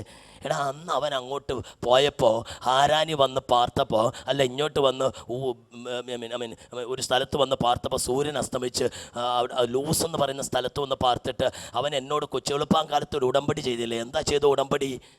നീ എൻ്റെ കൂടെ ഇരിക്കുകയും ഭക്ഷിപ്പാൻ ആഹാരവും ധരിപ്പാൻ വസ്ത്രവും തന്ന് സമാധാനത്തോടെ സൗഖ്യത്തോടെ എൻ്റെ അപ്പൻ്റെ ഭവനത്തിൽ മടക്കി വെച്ച നീ എനിക്ക് ദൈവം. ഈ കല്ല് ആലയത്തിൻ്റെ, ഞാൻ നിന്നെ ആരാധിക്കുമെന്ന് പറഞ്ഞ് ഈ കല്ല് ആലയത്തിൻ്റെ തൂണെന്നും പറഞ്ഞ് ബഥേൽ വെച്ചൊരു ഉടമ്പടിയൊക്കെ ചെയ്തില്ല. പക്ഷേ 32-ാം അധ്യായത്തിൽ അവൻ്റെ പ്രശ്നമെല്ലാം തീർന്ന് ചേട്ടായി വന്ന പാട് തിരിച്ചുപോയി. അമ്മായിവപ്പം വന്നിട്ട് ഒരു കരാറും ഉണ്ടാക്കിയിട്ട് തിരിച്ചുപോയി. പ്രശ്നം പരിഹരിക്കപ്പെട്ടെന്ന് അറിഞ്ഞപ്പോൾ 33-ാം അധ്യായത്തിൻ്റെ 19-20 കണ്ട വാക്യം അവിടെ വന്നപ്പോൾ അവൻ എന്ത് സുക്കോത്ത് ഷേഖമിൽ സുഖത്തോടെ വന്നു. സുക്കോത്തി വന്ന് പാർത്തിട്ട് അവൻ എന്തെന്നറിയാം, അവിടെ ഒരു വീടുണ്ടാക്കി, കന്നുകാലിക്ക് ഒരു തൊഴുത്തും ഉണ്ടാക്കി, അവിടെ ഒരു യാഗപീഠം ഉണ്ടാക്കി ആരാധിച്ചു. As he was constructing or erecting, hallelujah, an altar over there, he was literally violating his covenantal terms with me. എൻ്റെ ഉള്ളു കത്തിപ്പോയി. ഞാൻ പറയട്ടെ, ദൈവം പറഞ്ഞു, അവൻ എന്നോട് പറഞ്ഞു ഉടമ്പടിക്കനുസരിച്ച് ഞാൻ അവൻ്റെ കൂടെ നിന്നെങ്കിലും പ്രശ്നമെല്ലാം പരിഹരിക്കപ്പെട്ടു. രോഗം സൗഖ്യമായി, ശത്രുക്കൾ പിന്മാറി, ആഭിചാരന്മാർ തകർത്തോര് പോയി. ഇപ്പം എല്ലാ പ്രശ്നവും മാറിയപ്പോൾ എന്നാൽ പിന്നെ ഞാൻ സുക്കോത്തിൽ അങ്ങ് താമസിച്ച് സുഖമായിട്ട് ജീവിച്ചു പോകാമെന്ന് പറഞ്ഞ് എന്നോടുള്ള ഉടമ്പടി ലംഘിച്ച യാക്കോബിൻ്റെ തലമുറയെ സൂക്ഷിക്കാൻ എനിക്ക് ലയബിലിറ്റി ഇല്ലെന്ന് എൻ്റെ അകം കത്തിയ ദൂത പറയുന്നത്. നിൻ്റെ തലമുറ തകരാൻ പിശാച് തൊടുന്നെങ്കിൽ ഓർത്തുകൊള്ളണം, എവിടെയോ നീ ഉടമ്പടി ലംഘിച്ചിട്ടുണ്ട്. ഉടമ്പടി നിൽക്കുന്ന ഒന്നിൻ്റെ തലമുറയും പിശാചിന് തൊടാൻ പറ്റില്ല. ഇത് ഞാൻ അമേരിക്ക പ്രസംഗിച്ചൊരു ദൂത. ഇന്ന് രാത്രി ഞാൻ വിളിച്ചു പറയാം, തലമുറകൾ തകരുമ്പോൾ പിതാക്കന്മാരെ ഞാൻ വിളിച്ചു പറഞ്ഞു, നിങ്ങൾ എവിടെയൊക്കെയോ ഉടമ്പടി ലംഘിച്ചിട്ടുണ്ട്, അതുകൊണ്ടാണ് നിന്റെ തലമുറ തകരുന്ന. ഇന്ന് രാത്രി തലമുറ ഓർക്കുന്ന ഓരോ മാതാവും പിതാവും ഒരിക്കലും ഉടമ്പടി ലംഘിക്കരുത്. യേശുവിനോട് ചെയ്ത ഉടമ്പടി, ഇന്ന് രാത്രി ഉടമ്പടി നിൽക്കുന്ന ദൈവ പൈതലിനെ ഓർത്ത് ഞാൻ എൻ്റെ ദൈവത്തെ വാഴ്ത്തുകയാ. ഉടമ്പടിയിലേക്ക് മടങ്ങി വരാ. Let's come back to the covenantal terms with God. ഉടമനാതിയ റന്ദ റിക്കജന ഉടബരത്തര ജീവലവ ഉടഗരം തലവർത്തെ ഉടമൈഡ ഹൃഗദാജന വൈദഗരത്തര ജീവലവ ഉട ഉടമ്പടി ഉടമ്പടി ഉടമ്പടി ഉടമ്പടി ഉടമ്പടി യേശുവിന്റെ രക്തം മൂലമുള്ള ഉടമ്പടിയിലേക്ക് മടങ്ങി വാ. ലളിതമായി ഒറ്റവാക്കിൽ ഞാൻ പറയുന്നു, വിശ്വാസം എന്ന പദത്തിൻ്റെ അർത്ഥം ഉടമ്പടി എന്നാണ്. ഇനി ഒരു 10-25 മിനിറ്റ് ഞാൻ വേഗം 1-2 കാര്യങ്ങൾ പറഞ്ഞ് അവസാനിപ്പിക്കാം. ഉടമ്പടി എന്നുള്ളതിന് പഴയ നിയമത്തിൽ ഈ ഒരു തലം പറയുമ്പോൾ ഉടമ്പടി അഥവാ വിശ്വാസം എന്നതിന് ഒരു 5-6 എബ്രായ പദങ്ങൾ പഴയ നിയമത്തിലുണ്ട്. എന്തോ വിശ്വാസം എന്നതിന് പുതിയ നിയമത്തിൽ പിസ്റ്റിസ് എന്ന ഏകപദം പറയുമ്പോൾ പഴയ നിയമത്തിൽ ഒരു 5-6 പദമുണ്ട് എബ്രായ ഭാഷയിൽ വിശ്വാസം അഥവാ ട്രസ്റ്റ് എന്ന് പറയുന്നതിന്. ഞാൻ പറഞ്ഞല്ലോ, ട്രസ്റ്റ് കാലം കഴിയുന്തോറും എന്ത് ചെയ്യുക? ആത്മീയ പക്വത പ്രാപിക്കുന്തോറും കൂടുതൽ കൂടുതൽ ദൈവാശ്രയമുള്ളവരായി തീരുക പറഞ്ഞ് ഓർക്കുന്നില്ലേ? അപ്പോൾ ഓരോ ദിവസവും വിശ്വാസ ജീവിതത്തിൽ ഉടമ്പടിയോടുള്ള ബന്ധത്തിൽ വളരുമ്പോൾ, ഭാര്യ ഭർത്താക്കന്മാർ കല്യാണം കഴിച്ച ആ നാളിലെ സ്നേഹമാണോ സ്നേഹത്തോടെ ഐശ്വര്യത്തോടെ കുടുംബജീവൻ നയിക്കുന്ന ഒരു 10 വർഷം കഴിയുമ്പോൾ? എനിക്കറിയത്തില്ല, ഇന്നത്തെ തലമുറയൊക്കെ കുറഞ്ഞു വരുമായിരിക്കും. പക്ഷെ ദൈവം ആഗ്രഹിക്കുന്ന തലമുറയിൽ ബന്ധം കൂടുതൽ വളരും. എൻ്റെ ഭാര്യയും ഞാനിവിടെ ഒന്നിച്ച് യാത്ര ചെയ്യാറുണ്ട്. ബസ്സിലാണ് ഇപ്പോഴും യാത്ര ചെയ്യുന്നത്. ഞാൻ പുറകെ പ്രൈവറ്റ് വണ്ടി കയറും, ട്രാൻസ്പോർട്ടിലും കയറും, അവൾ മുന്നിൽ കിട കയറും. സത്യസന്ധമായിട്ട് പറയുക, നാളിതുവരെ തെള്ളിൻ്റെ ഇടയ്ക്കൂടെ എത്തി നോക്കിയിട്ട് എനിക്ക് ടിക്കറ്റ് എടുക്കുമെന്ന് അവൾ ചോദിച്ചിട്ടില്ല. Are you with me? തള്ളിൻ്റെ ഇടയിൽ എൻ്റെ ഭർത്താവ് പുറയിലുണ്ട്, അദ്ദേഹം ടിക്കറ്റ് എടുക്കുമെന്ന് ഞാൻ ചോദിക്കട്ടെ എന്നിട്ട് പറയാമെന്ന് കണ്ടക്ടറോട് അവൾ പറഞ്ഞിട്ടില്ല. She does have the fidelity and confidence that I will take care of everything in her life. Do you really have that trust? The more you grow in relationship, the more you grow in faith and trust. എത്ര പേർക്ക് എന്നോടൊപ്പം വരാൻ കഴിയുന്നുണ്ട്? എനിക്കറിയാം ഇത്തിരി കടുപ്പായി തന്നു കേട്ടോ. ഈ 14-ാം രാത്രിയിൽ എനിക്ക് ജനത്തോട് പറയാനുള്ളത്, 14-ാം രാത്രിയിൽ അദ്രിയ കടലിൽ അലയുമ്പോൾ പൗലോസിന് കരുത്ത് നൽകിയൊരു വചനമുണ്ട്.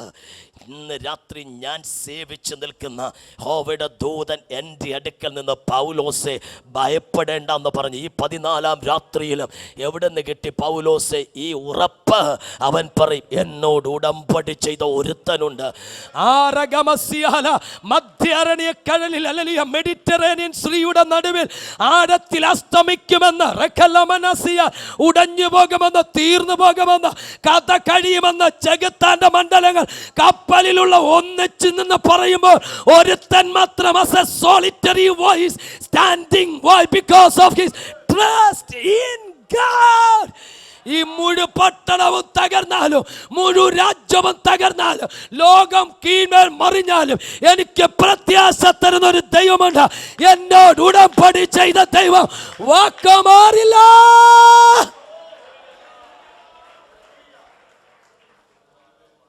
ഉടമ്പടി മടങ്ങി വരാം.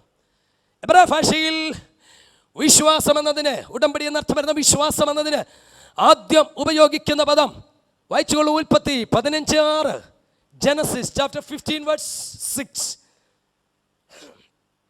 അബ്രഹാം അവൻ യഹോവയിൽ വിശ്വസിച്ചു.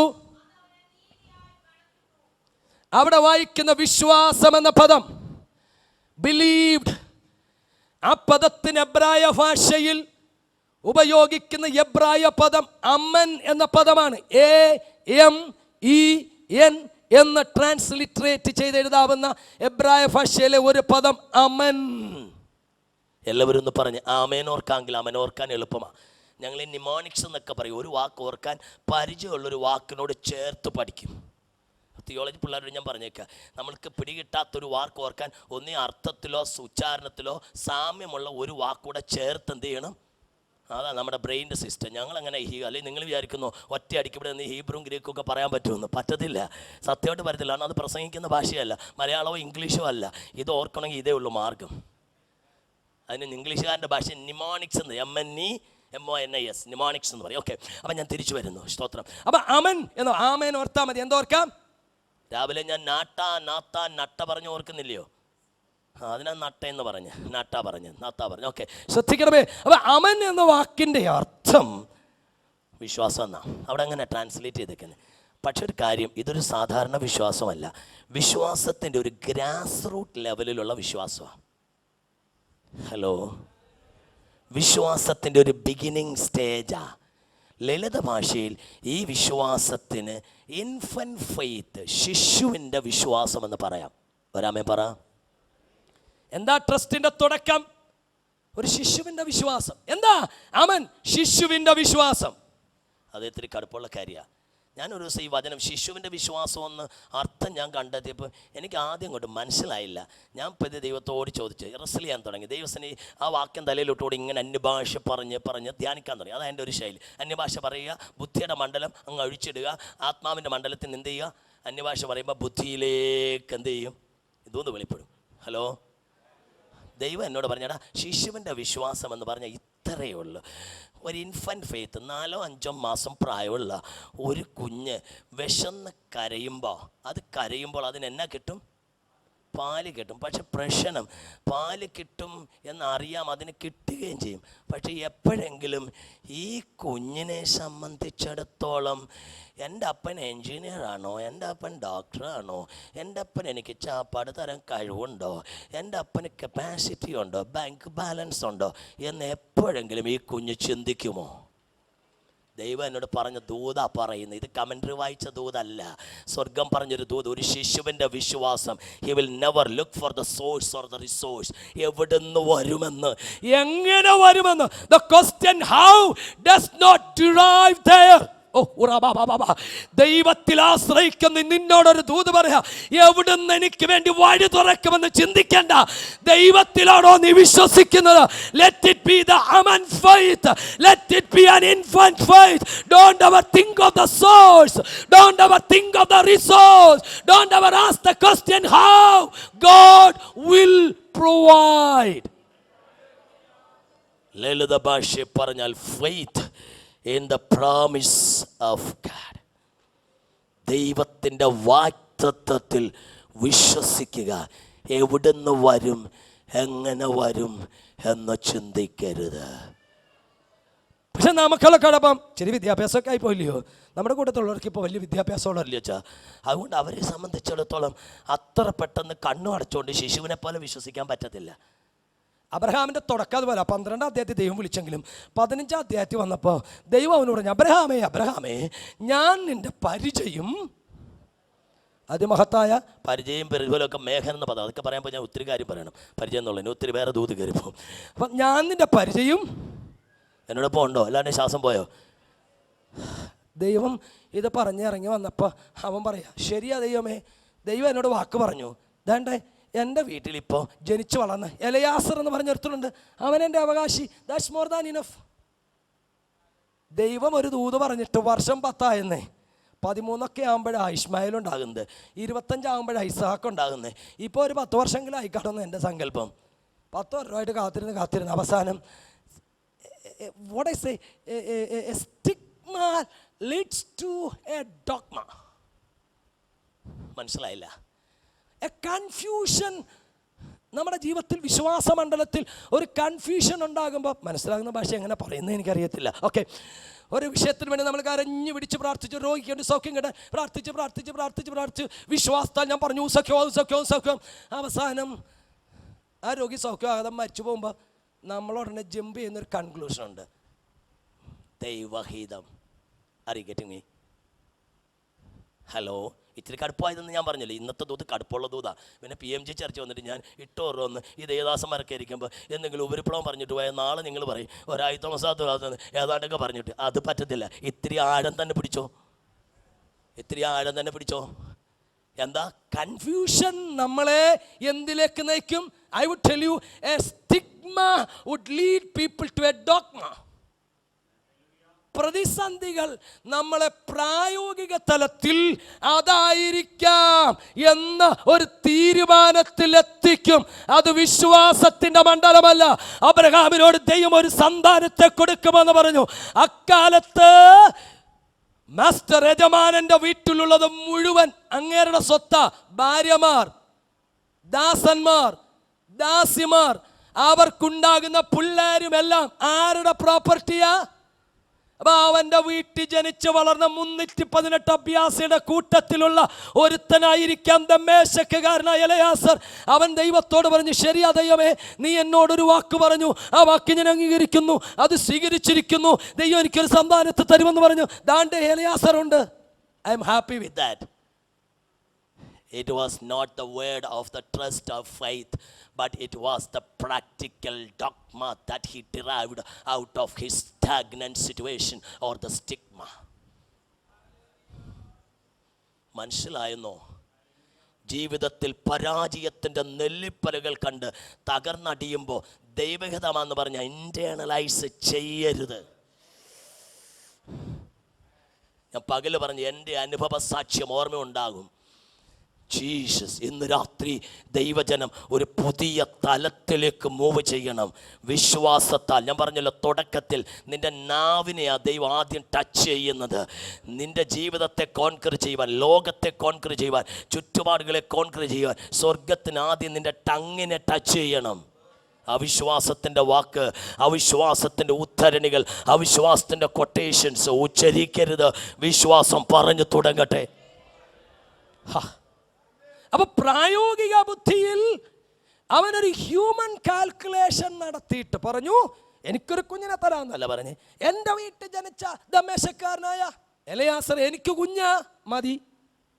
തമ്പുരാൻ പറഞ്ഞ ബോഷൻ പോടാ, അങ്ങനെ അല്ലടാ ഞാൻ നിന്നോട് പറഞ്ഞ്, നിന്റെ കടിപ്രദേശത്ത് നിന്ന് നിന്റെ ലീഗൽ ഭാര്യയായ സാറയിലൂടെ നിനക്ക് ഞാനൊരു സന്താനത്തെ തരും.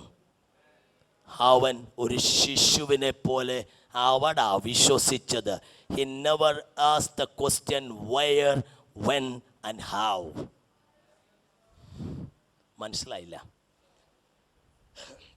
ഓക്കെ, കഴിഞ്ഞ വർഷം ഞാൻ പറഞ്ഞല്ലോ ചില കാര്യങ്ങൾ. എൻ്റെ ഒരു സാക്ഷ്യം പറയാം. കഴിഞ്ഞ വർഷം എൻ്റെ ഭാര്യ, ഞാനൊരു സങ്കല്പ കഥ അങ്ങ് പറയും. ഞാൻ എൻ്റെ ഭാര്യയുടെ ഭയങ്കര വഴക്കുണ്ടായി. വഴക്ക് മൂത്ത് വരാൻ കാരണം അവൾ പറഞ്ഞു, നിങ്ങൾ എത്ര കാലമായി മനുഷ്യ സൂചനകളൊക്കെ 21 വർഷമായി. ഒരു സെക്കുലർ PhD ഉണ്ട്, ഒരു സെക്കുലർ PhD ഉണ്ട്. കോളേജിൽ കയറാൻ പോയതാ, കാട്ടാക്കട ക്രിസ്ത്യൻ കോളേജ് 94. അവിടെ നിന്ന് തമ്പുരാൻ പറഞ്ഞു, നീ കോളേജിൽ കയറേണ്ടതാണ്, കർത്താവിൻ്റെ വേല ചെയ്യുന്നത്. എന്നിട്ട് നിങ്ങൾ പോയി ഒരു BD ചെയ്തു, സെനറ്റിൻ്റെ റാങ്ക് സഹിതം മേടിച്ച ആളാ. ഒരു MTA ചെയ്തു, ഫസ്റ്റ് ക്ലാസ് കിട്ടിയ ആളാ, സെനറ്റിൻ്റെ കേട്ടോ. ഇത് രണ്ടും മേടിച്ചിട്ട് 22 വർഷമായിട്ട് വേല ചെയ്യുന്നു. നിങ്ങൾ പഠിപ്പിച്ച പിള്ളേരുണ്ടെന്ന് നിങ്ങൾ പറയുന്നില്ല ബൈബിൾ സ്കൂളിൽ, അവന്മാരെല്ലാം ഇന്നോവ കാറിൽ നടക്കാൻ തുടങ്ങി. നിങ്ങൾ ഇതുവരെ ഒരു കൂര വെച്ചില്ലല്ലോ. കാർ പോട്ടെ. എനിക്ക് ഭയങ്കര സങ്കടം തോന്നി. ഞാൻ ദൈവത്തോട് പറഞ്ഞു, കർത്താവേ, ഈ ചോദ്യത്തിന് മുമ്പ് ഞാൻ ചൂളിപ്പോയി. ഭാര്യ എന്നോട് ചോദിക്കാൻ തുടങ്ങി, നിങ്ങൾ പഠിപ്പിച്ച പിള്ളേരെല്ലാം 4 4 വീലർ നടക്കാൻ തുടങ്ങി. നിങ്ങളിപ്പോഴും ഈ 2 വീലർ ചവിട്ടാൻ തുടങ്ങിയിട്ട് എത്ര കാലമായി? വയസ്സ് 19 ആയില്ലേ? ഇന്നും ഒന്നും കാണുന്നില്ലല്ലോ. ഭയങ്കര ശുശ്രൂഷാന്നൊക്കെ, വിടുതലിൻ്റെ ശുശ്രൂഷ എന്തായി? ഒരു കൂര വെക്കാൻ പറ്റുമോ? 22 വർഷമായില്ലേ? എനിക്ക് ഭയങ്കര സങ്കടം തോന്നി. ഞാൻ പറഞ്ഞു, കർത്താവിനെ വിളിച്ച വേലയ്ക്ക് നീ കണ്ടോ, അടുത്ത വർഷം ഈ സമയത്ത് ദൈവം എനിക്കൊരു വീട് തരും. ഞാൻ പറയുന്നു, വിശ്വാസത്താൽ അടുത്ത വർഷം ഈ സമയത്ത് ഞാൻ ചാടിക്കേറി ഒറ്റ വാക്കിൽ അവളോടങ്ങ് പറഞ്ഞു, വിശ്വാസത്താൽ ഞാൻ പറയുന്നു അടുത്ത വർഷം. ഇത് 2011 സംഭവമാണ്. അടുത്ത വർഷം ദൈവം എനിക്കൊരു വീട് തരും. ഞാനൊരാവേശത്തിന് അങ്ങ് പറഞ്ഞിട്ട് 10 മിനിറ്റ് കഴിഞ്ഞ് അവളങ്ങ് പോയി കഴിഞ്ഞപ്പോൾ ഞാൻ വിചാരിച്ചു, എന്തോനെ ഞാൻ ചാടിക്കയറി പറഞ്ഞു, എന്താ കണ്ടോണ്ടാ? അല്ല നടക്കുമോ? എന്നെ കണ്ടോണ്ടാ പറഞ്ഞേ.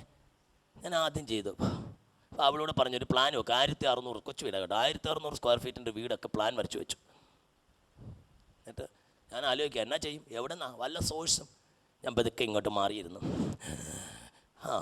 ഞാനൊരു 7-8 വിദേശ രാജ്യമെങ്കിലും യാത്ര ചെയ്തിട്ടുണ്ട് കേട്ടോ. ഒരു 2-3 പ്രാവശ്യം അമേരിക്കയിൽ പോയി. എല്ലാം കൂടെ ഓടിപ്പോയതിൻ്റെ മിച്ചം എല്ലാം കൂടെ വെച്ചാൽ ഒരു 5,500,000 റുപ്പീസ് എൻ്റെ കയ്യിലുണ്ട്. 5 ലക്ഷം രൂപ എൻ്റെ കയ്യിലുണ്ട്. ഓക്കെ, ഞാൻ കഴിഞ്ഞ ദിവസം ബാങ്കിൽ പോയി. എൻ്റെ അക്കൗണ്ട് നടത്തുന്ന ബാങ്കുമായിട്ട് ബന്ധപ്പെട്ട ബാങ്കുകാർ മാനേജർ പറഞ്ഞു, നിങ്ങൾക്ക് 19 വയസ്സാകാൻ പോകുന്നില്ല, നിങ്ങൾക്ക് വലിയ ലോണൊന്നും തരാൻ പറ്റില്ല, ഒരു 8 ലക്ഷം രൂപയുടെ ലോൺ തരാം. അപ്പോൾ ഞാൻ കണക്ക് കൂട്ടി, 8 × 5 = 13. പിന്നെ ഞാൻ ആലോചിച്ചു, എൻ്റെ ജ്യേഷ്ഠൻ എന്നോട് പറഞ്ഞു, തോമസ് മാത്യു സ്തംഭിച്ചാൻ അസംബ്ലി സോളിൽ ഒരു പാസ്റ്റർ, അദ്ദേഹം പണ്ട് ഗൾഫിലൊക്കെ ജോലി ചെയ്തു. അദ്ദേഹം എന്നോട് പറഞ്ഞാൽ, നീ ഒരു വീട് വെക്കാൻ തുടങ്ങടാ, ഞാനൊരു 2 ലക്ഷം രൂപയെങ്കിലും സഹായിക്കാടാ. അപ്പം 13 × 2 = 15. എൻ്റെ അമ്മായിപ്പിന് ഇച്ചിരി സ്വത്തും ഭൂസ്വത്തൊക്കെ ഉണ്ട്. ഞാൻ CN ഒന്നും അന്ന് കെട്ടിയ കാലത്തെ മേടിച്ചിട്ടില്ല, ഇപ്പോഴും ഒന്നും മേടിച്ചിട്ടില്ല. അപ്പോൾ അദ്ദേഹം എന്നോട് പറഞ്ഞു, എന്തെങ്കിലും തുടങ്ങുമോനെ, ഞാൻ എന്തെങ്കിലും തരാതിരിക്കത്തില്ലടാ. ഞാൻ കണക്ക് കൂട്ടി, അദ്ദേഹം ഒരു 2 ലക്ഷം രൂപ 3 ലക്ഷം രൂപ ആരെങ്കിലും തരും. അപ്പോൾ 15 × 3 = 18. പിന്നെ ഞാൻ ഈ കാലമായ കാലത്തിൽ നാട്ടുകാർക്കെല്ലാം കാപ്പിക്കട നടത്തുമ്പോൾ കൊടുക്കുമല്ലേ, ഞാനും ഒരു കാപ്പിക്കട നടത്തും. എനിക്ക് 1.5 ലക്ഷം രൂപയെങ്കിലും കിട്ടും. നിങ്ങൾക്ക് വല്ല മനസ്സിലാവുക എന്തോ? 18 × 2 = 20. 1600 സ്ക്വയർ ഫീറ്റിന് ഒരു വീട് വെക്കാൻ എൻ്റെ പുരയിടത്ത് ഒരു 2 ലക്ഷം രൂപയിൽ കൂടുതൽ തടി എൻ്റെ അമ്മ വെച്ച തടി നിൽപ്പുണ്ട് കേട്ടോ. അപ്പോൾ എനിക്കൊരു 1600 സ്ക്വയർ ഫീറ്റിന് ഒരു വീട് വയ്ക്കാൻ ധാരാളം മതി. ഞാൻ ഇങ്ങോട്ട് വന്ന് എൻ്റെ ഭാര്യയോട് പറഞ്ഞു, നീ കണ്ടോ, വിശ്വാസത്താൽ ഞാൻ പറയുന്നു, എൻ്റെ ദൈവം അടുത്ത വർഷം ഈ സമയത്ത് എനിക്കൊരു. Was it a word that came out of faith? വല്ല മനസ്സിലായോ? It was a word that came out of my intellect, my human calculation. ഇന്നത്തെ സഭയുടെ പരാജയം, ഇന്നത്തെ ശുശ്രൂഷകരുടെ പരാജയം, ഇന്നത്തെ മിനിസ്ട്രിയുടെ പരാജയം, നമ്മളെല്ലാം കാൽക്കുലേറ്റീവ് മൈൻഡിൽ നാം ചെയ്യുന്നത്. വിശ്വാസമല്ല പറയുന്നത്, വാശിക്ക് കയറി പറയും, പിന്നെ കുത്തിയിരുന്ന മനോമണ്ഡലത്തിൽ ആലോചിച്ച്, I tell you, faith must come out of your heart, not out of your brain. All your human calculations should be destroyed and abrogated, that you have to trust your Lord. Yes. ഇന്ന് രാത്രിയിൽ പറ, വിശ്വാസത്തിന്റെ വാക്കുകൾ, വിശ്വാസത്തിന്റെ വാക്കുകൾ, വിശ്വാസത്തിന്റെ വാക്കുകൾ, വിശ്വാസത്തിന്റെ വാക്കുകൾ. മാനുഷികമായ കണക്ക് കൂട്ടലുകൾ ഇന്ന് രാത്രി താത്തുവെക്ക. ഹ്യൂമൻ കാൽക്കുലേഷൻസിൽ നിന്ന് വിശ്വാസം വരികയില്ല. Faith is not something that comes out of your brain. Faith is something volitional. ഉടാ മന തിയ റദ റിക ലത റിക മന ഉടവരത്തര ജീവലവ ഉട ഗരന്തലവർത്തര ജീവലവാദി ഉടവരന്ത രത്തര ജാത ജീവലവ ഉട രത്തജാന. Yes yes. ഇനി നിങ്ങൾ പറ, നിങ്ങൾ പറഞ്ഞ വിശ്വാസം പലതും ഇതുപോലെ ഹ്യൂമൻ കാൽക്കുലേഷനിൽ നിന്നല്ലയോ? സ്വയം ചോദിക്കൂ, എന്താ നടക്കാതെ പോയത്? എന്താ പലതും സംഭവിക്കാതെ പോയത്? The words that came out of your tongue were not words coming out of faith, but out of your arrogant, earnest, obstinate, stubborn mind. The words that came out of somebody's provocation. മറ്റുള്ളവർ വെല്ലുവിളിച്ചപ്പോൾ, മറ്റുള്ളവർ നിന്റെ വിരൽ ചൂണ്ടിയപ്പോൾ, അവരോട് മറുപടി പറയാൻ ഉത്തരം മുട്ടിയപ്പോൾ ആവേശത്തിന് ചാടിക്കേറി പറഞ്ഞതല്ലേ പല വാക്കുകളും വിശ്വാസത്തിൻ്റെതായിരുന്നു? പറ കർത്താവേ, ഒത്തിരി കാലം കൊണ്ട് ഞാൻ വിശ്വാസം എന്ന് പറഞ്ഞെങ്കിലും ഞാൻ പറഞ്ഞതല്ല എൻ്റെ മനക്കോട്ടയിൽ നിന്നാ, അതൊന്നും നടന്നില്ല. ഇന്ന് രാത്രിയിൽ വിശ്വാസത്തിൻ്റെ വാക്കുകൾ ഉച്ചരിപ്പാൻ ഒരു ശിശുവിനെ പോലെ പറയുമോ? കർത്താവേ, I am ready to tell out of my faith. ഒരു ശിശുവിനെ പോലെ ഇന്ന് രാത്രി വിശ്വാസത്തിൽ നിന്ന് വിളിച്ചു പറയാൻ തുടങ്ങുക. അബ്രഹാം ദൈവത്തിൽ വിശ്വസിച്ചു. വീട്ടിൽ ജനിച്ച എലയാസർ, അബ്രഹാമേ, നിന്റെ തലമുറയായി വരാൻ പോകുന്നത് നിന്റെ ഭാര്യ ഹല്ലേലൂയ സാറായിൽ നിനക്കൊരു സന്താനമുണ്ടാകും. ഹ്യൂമൻ കാൽക്കുലേഷൻസിനപ്പുറത്ത് ഇന്ന് രാത്രി വിശ്വാസത്തിന് ഒരു തലം ഡെവലപ്പ് ചെയ്യട്ടെ. ഞാൻ പറഞ്ഞു പോയി പ്രിയമിനൻസ് എന്ന്. അതുകൊണ്ട് സമയം തീർന്നെങ്കിൽ ഇത് ഇവിടെ ഇങ്ങനെ അങ്ങ് നിർത്തി. അടുത്തൊരു ലെവലുണ്ട്.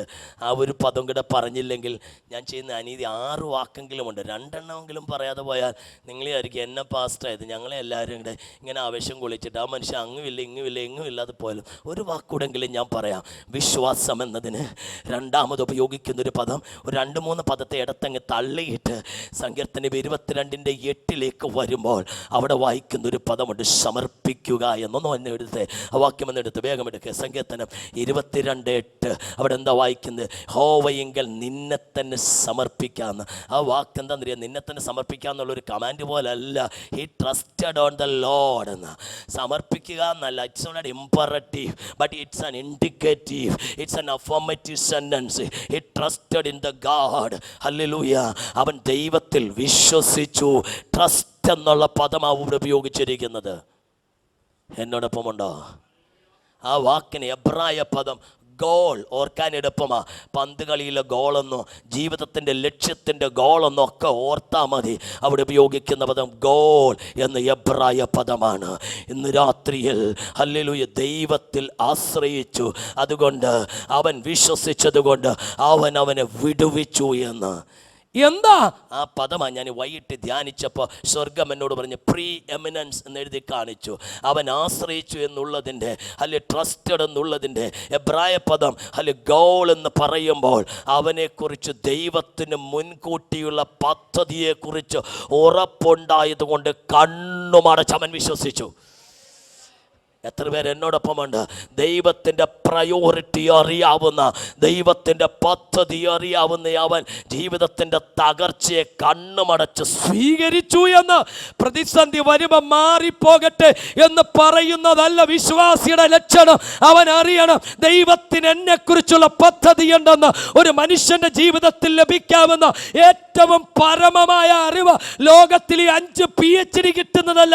ദൈവത്തിന് അവൻ്റെ ജീവിതത്തെ കുറിച്ചുള്ള പദ്ധതി എന്തെന്നുള്ള തിരിച്ചറിവാണ് ഏറ്റവും വലിയ അറിവ്.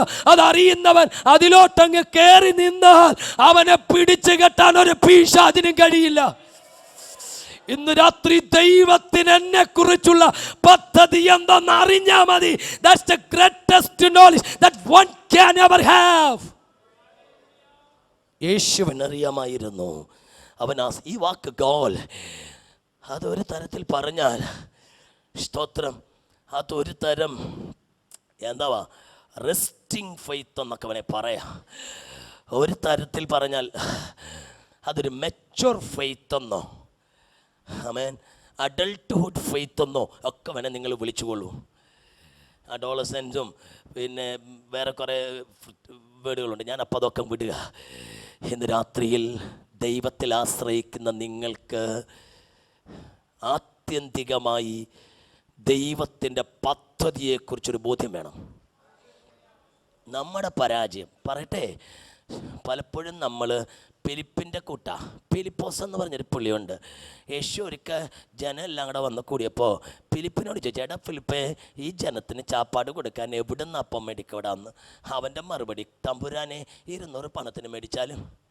ഞാൻ കാൽക്കുലേറ്റ് ചെയ്തപ്പോൾ യേശു ശിഷ്യന്മാരുടെ ശുശ്രൂഷ തുടങ്ങിയിട്ട് വർഷം 2.5 ആയപ്പോൾ നടന്നൊരു സംഭവം 6 ഞാൻ അതിൻ്റെ കാൽക്കുലേഷൻ എന്ന് പറയുന്നത് പെസഹ പെരുന്നാളിൻ്റെ എണ്ണം നോക്കിയാണ്, ഞാൻ വിശദീകരിക്കുന്നില്ല. 12-ാം അധ്യായത്തിൽ അവസാന പെസഹയ്ക്ക് യേശു ക്രൂശിക്കപ്പെടാൻ വേണ്ടി പിടിക്കപ്പെട്ട ചരിത്രം, യേശുവിൻ്റെ ശുശ്രൂഷ കാലയളവ് 3.5 വർഷം. അങ്ങനെ യോഹന്നാനെ അത് വ്യക്തമാക്കുന്നുള്ളൂ. കാൽക്കുലേറ്റ് ചെയ്യുമ്പോൾ ഏതാണ്ട് 2.5 വർഷമായി യേശു തൻ്റെ ശിഷ്യന്മാരുടെ ശുശ്രൂഷ തുടങ്ങിയിട്ട്.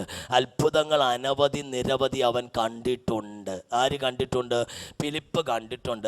കഴിഞ്ഞ കുറേ കാലമായിട്ട് യേശുവിൻ്റെ കൂടെ നടന്ന അത്ഭുതവും അടയാളവും കണ്ടിട്ടും യേശു ഒരു ചോദ്യം ചോദിച്ചപ്പോൾ ജനത്തിന് കൊടുക്കാൻ അവനൊന്നുമില്ലാതെ അവൻ പറഞ്ഞത് അവിശ്വാസത്തിൻ്റെ വാക്കുകളാണ്. നമുക്കുള്ള കുഴപ്പം, നമ്മുടെ കയ്യിലുള്ള സാധനത്തെ നോക്കിയിട്ട് നമ്മൾ അവിശ്വാസം പറയുമ്പോൾ, മുമ്പ് ഞാൻ പറഞ്ഞ ശിശുവിൻ്റെ വിശ്വാസം, കാൽക്കുലേഷൻ, കയ്യിലുള്ള നോക്കിയിട്ട് വിശ്വാസം പറഞ്ഞു. ഇപ്പോൾ അതല്ല, എൻ്റെ ലിമിറ്റേഷനെ നോക്കി, എൻ്റെ പരിമിതിയെ നോക്കി, എൻ്റെ സാഹചര്യത്തെ നോക്കി അവിശ്വാസം പറയുമ്പോൾ ദൈവത്തിൽ ആശ്രയിക്കാൻ കഴിയണം. യേശുവിന് താൻ എന്തോ ചെയ്യാൻ പോകുന്നെന്ന് അറിയാമായിരുന്നു. പല മനസ്സിലാവുന്നു? യേശുവിന് എന്താ ചെയ്യാൻ പോകുന്നതെന്ന് അറിയാമായിരുന്നിട്ടും യേശുവിൻ്റെ കൂടെ നടക്കുന്ന ഫിലിപ്പ് ഒരിക്കൽ യേശു കുറെ കാലം കഴിഞ്ഞിട്ട് അവനോട് ചോദിച്ചു, എടാ ഫിലിപ്പേ, how long have you been with me? ഓ, എനിക്ക് ഉള്ളു തകർത്ത് കയറുന്നൊരു വാക്യ. കഴിഞ്ഞ 2-2.5-3 വർഷമായിട്ട് യേശുവിൻ്റെ കൂടെ നടന്നിട്ട് അത്ഭുതം കണ്ടവനും അടയാളം കണ്ടവനും യേശുവിനെ അറിഞ്ഞില്ലെന്ന്. അയ്യോ, ഇന്ന് രാത്രി വിശ്വാസം പറയുന്ന എത്ര പേർ യേശുവിനെ അറിഞ്ഞിട്ടുണ്ട്? നീ ആരോടാ ഉടമ്പടി ചെയ്തത്? ശരിയാ ഫിലിപ്പേ, കുറെ കാലം കൊണ്ട് നിനക്ക് എൻ്റെ കൂടെ നടക്കുന്നുണ്ട്, കൊട്ടകളും വട്ടികളും കിട്ടി ചരിത്രം പറയുന്നുണ്ട്. പക്ഷെ അറിയേണ്ടതുപോലെ അറിയേണ്ടവന് അറിഞ്ഞിട്ടില്ല. We all calculate on the basis of the material and physical blessing that we have received from the Lord, and we come to the conclusion that he is a blessed person because he is blessed by God in all respect. But I tell you, that is not the promise of God. That is not the criterion to determine whether someone is blessed. But the criterion to determine whether someone is blessed is nothing but to come to know of your Lord. യേശുവിനെ അറിയാത്ത മണ്ഡലത്തിൽ ഇന്ന് രാത്രി എന്തൊക്കെ കിട്ടിയാലും വചനത്തിന്റെ സാന്ദ്രതയിൽ നിന്ന് ഞാൻ വിളിച്ചു പറയാം, യു ആർ നോട്ട് ബ്ലെസ്ഡ്.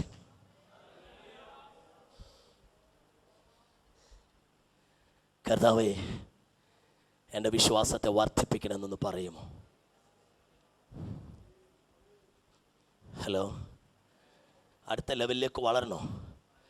ആശ്രയത്വം വേണോ? ദൈവം കൂടെ തീരുമാനിക്കണം. ഈ രാത്രി പറ, കർത്താവേ, increase my faith, increase my faith. കുറേ കാലം കൊണ്ട് ഞാൻ യേശുവിൻ്റെ കൂടെ നടന്നു, പക്ഷെ എൻ്റെ വിശ്വാസം ഇതുവരെ വർദ്ധിച്ചിട്ടില്ല. ഇതില്ല, വേറെ ചിന്തയിലോട്ട് പോയെങ്കിലും ഒക്കത്തുള്ളൂ. ലൂക്കോസ് 17:3 ശിഷ്യന്മാരെല്ലാം യേശുവിൻ്റെ കൂടെ വട്ടം കൂട്ടിയിട്ട് ചോദിച്ചൊരു ചോദ്യമുണ്ട്. കർത്താവേ, സഹോദരൻ ദിവസത്തിൽ 7 വട്ടം വന്ന് ഞങ്ങളോട് പഴിച്ചിട്ട് 7 വട്ടം ചോദിച്ചാൽ, അല്ല, സഹോദരൻ ഞങ്ങളോട് പഴിച്ചാൽ എത്ര വട്ടം? അങ്ങനെ കണ്ടില്ലയോ? അതിൻ്റെ 4-ാം വാക്യം 3-ാം വാക്യം വായിക്കുന്നത്, സഹോദരൻ പഴിച്ചാൽ അവന് ശാസിക്കുക, മാനസാന്തരം അവന് ക്ഷയിക്കുക. അടുത്ത വാക്യം സഹോദരൻ വായിച്ചോ, 4-ാം വാക്യം വായിച്ചോ. ദിവസത്തിൽ 7 വട്ടം നിന്നോട് പഴക്കുകയും 7 വട്ടം നിൻ്റെ അടുക്കൽ വന്ന് ഞാൻ മാനസാന്തരപ്പെടുന്നു എന്ന് പറയുകയും ചെയ്താൽ നിങ്ങൾ ക്ഷമിക്കും. ഒരു പ്രാവശ്യം വന്ന്, അതല്ലാതെ ഉദാഹരണം കൂടെ പറയാൻ പോയെങ്കിലും മനസ്സിലാവത്തില്ല, സമയമില്ല. എത്ര പ്രാവശ്യം ക്ഷമിക്കും? ഒരു ദിവസത്തെ കാര്യമാണ്. രാവിലെ വന്ന് വഴക്കുണ്ടാക്കിയിട്ട് അരമണിക്കൂർ കഴിഞ്ഞ് ക്ഷമ ചോദിച്ചു, പിന്നെ വന്നൊരു 3/4 മണിക്കൂർ കഴിഞ്ഞ് വഴക്കുണ്ടാക്കിയിട്ട് അരമണിക്കൂർ വന്ന് ക്ഷമ ചോദിച്ചു, പിന്നെ ഒരു 3/4 മണിക്കൂർ കഴിഞ്ഞ് വീണ്ടും ഒരു വഴക്കുണ്ടാക്കിയിട്ട് അടുത്തൊരു അരമണിക്കൂർ വന്ന് 4-ാം പ്രാവശ്യം വഴക്കുണ്ടാക്കിയിട്ട് ക്ഷമ ചോദിക്കാൻ വരുമ്പം പൊന്നു മോനെ പോയി പണി നോക്കടാ എന്ന് പറയും. നമ്മുടെ യൂത്തിൻ്റെ ഭാഷ പറഞ്ഞാൽ പോടാ മോനെ. ഇവർ പറയുന്നില്ല, നിങ്ങളാരും നിങ്ങളൊക്കെ ആത്മീയ. അതാ ഞാൻ വിചാരിച്ചു ഇവിടെ നിന്ന് വരുമെന്ന് കേട്ടോ. Thank you. ഈ ദൈവദാസൻ ഞാനിവിടെ ഭയങ്കര സ്നേഹമാണ്. ഞങ്ങൾ ഒന്നിച്ചിവിടെ നിന്ന് വേല ചെയ്യുക. ഇദ്ദേഹത്തിൻ്റെ അസിസ്റ്റൻ്റാണ് ഞാനിവിടെ നിന്ന് വേല ചെയ്യുമ്പോൾ ഒരു ദിവസം ദേവദാസനെ അത്യാവശ്യം മെഡിക്കൽ കോളേജ് ഹോസ്പിറ്റലിൽ ഒരാൾ സുഖമില്ലായിരുന്നു പോകണം. രാത്രി 9 മണിക്കാണ് പറഞ്ഞു. ഞാൻ പോയിട്ട് ഞാൻ അവിടെ 2 മണി വരെ ഇരുന്നു. രാത്രി തിരിച്ചു വന്നപ്പം ഈ മനുഷ്യൻ എന്നോട് ഏതാണ്ട് പറഞ്ഞു. എനിക്ക് ഭയങ്കര ദേഷ്യം വന്നു. ഞാൻ ഒരു മെഡിക്കൽ കോളേജ് പോയി ആ പേഷ്യൻസിൻ്റെ ഇടയിലെല്ലാം നമ്മൾ ഒരുത്തൻ്റെ കൂടെ 2 മണിക്ക് ഇരുന്നിട്ട് വീണ്ടും എന്നെ വഴക്ക് പറയുന്നു. നിങ്ങളുടെ കൂടെ ഞാനില്ലെന്ന് പറഞ്ഞ് ഞാൻ എൻ്റെ പാട് നോക്കിപ്പോയി. ദേഷ്യപ്പെട്ട് ഇറങ്ങിപ്പോയി. 2 ദിവസം കഴിഞ്ഞപ്പോൾ എനിക്കൊരു സങ്കടം. ഈ ദേവദാസൻ നല്ലൊരു ദേവദാസൻ. ഞാൻ അന്നേരത്തെ ഒരു ഇൽറ്റംബേഡ് ആയതുകൊണ്ട് എൻ്റെ മാനസികമായും ശാരീരികമായും ഒക്കെ ക്ഷീണിച്ചിരുന്നതുകൊണ്ട് ദേഷ്യപ്പെട്ടതാണ്. ഞാൻ ഈ മനുഷ്യനോട് പറഞ്ഞു, സോറി പാസ്റ്റർ, എനിക്കൊരു അബദ്ധം പറ്റുന്നത്, നമുക്കൊന്നിച്ച് വേല ഈ പട്ടണത്തെ നമുക്ക് കീഴടക്കണം. ദാസൻ പറഞ്ഞു ശരി. എൻ്റെ തോമസേ, നിങ്ങളെ എനിക്കറിയത്തില്ലായിരുന്നു. ഞാൻ അന്നേരം അങ്ങ് ക്ഷമിച്ച്.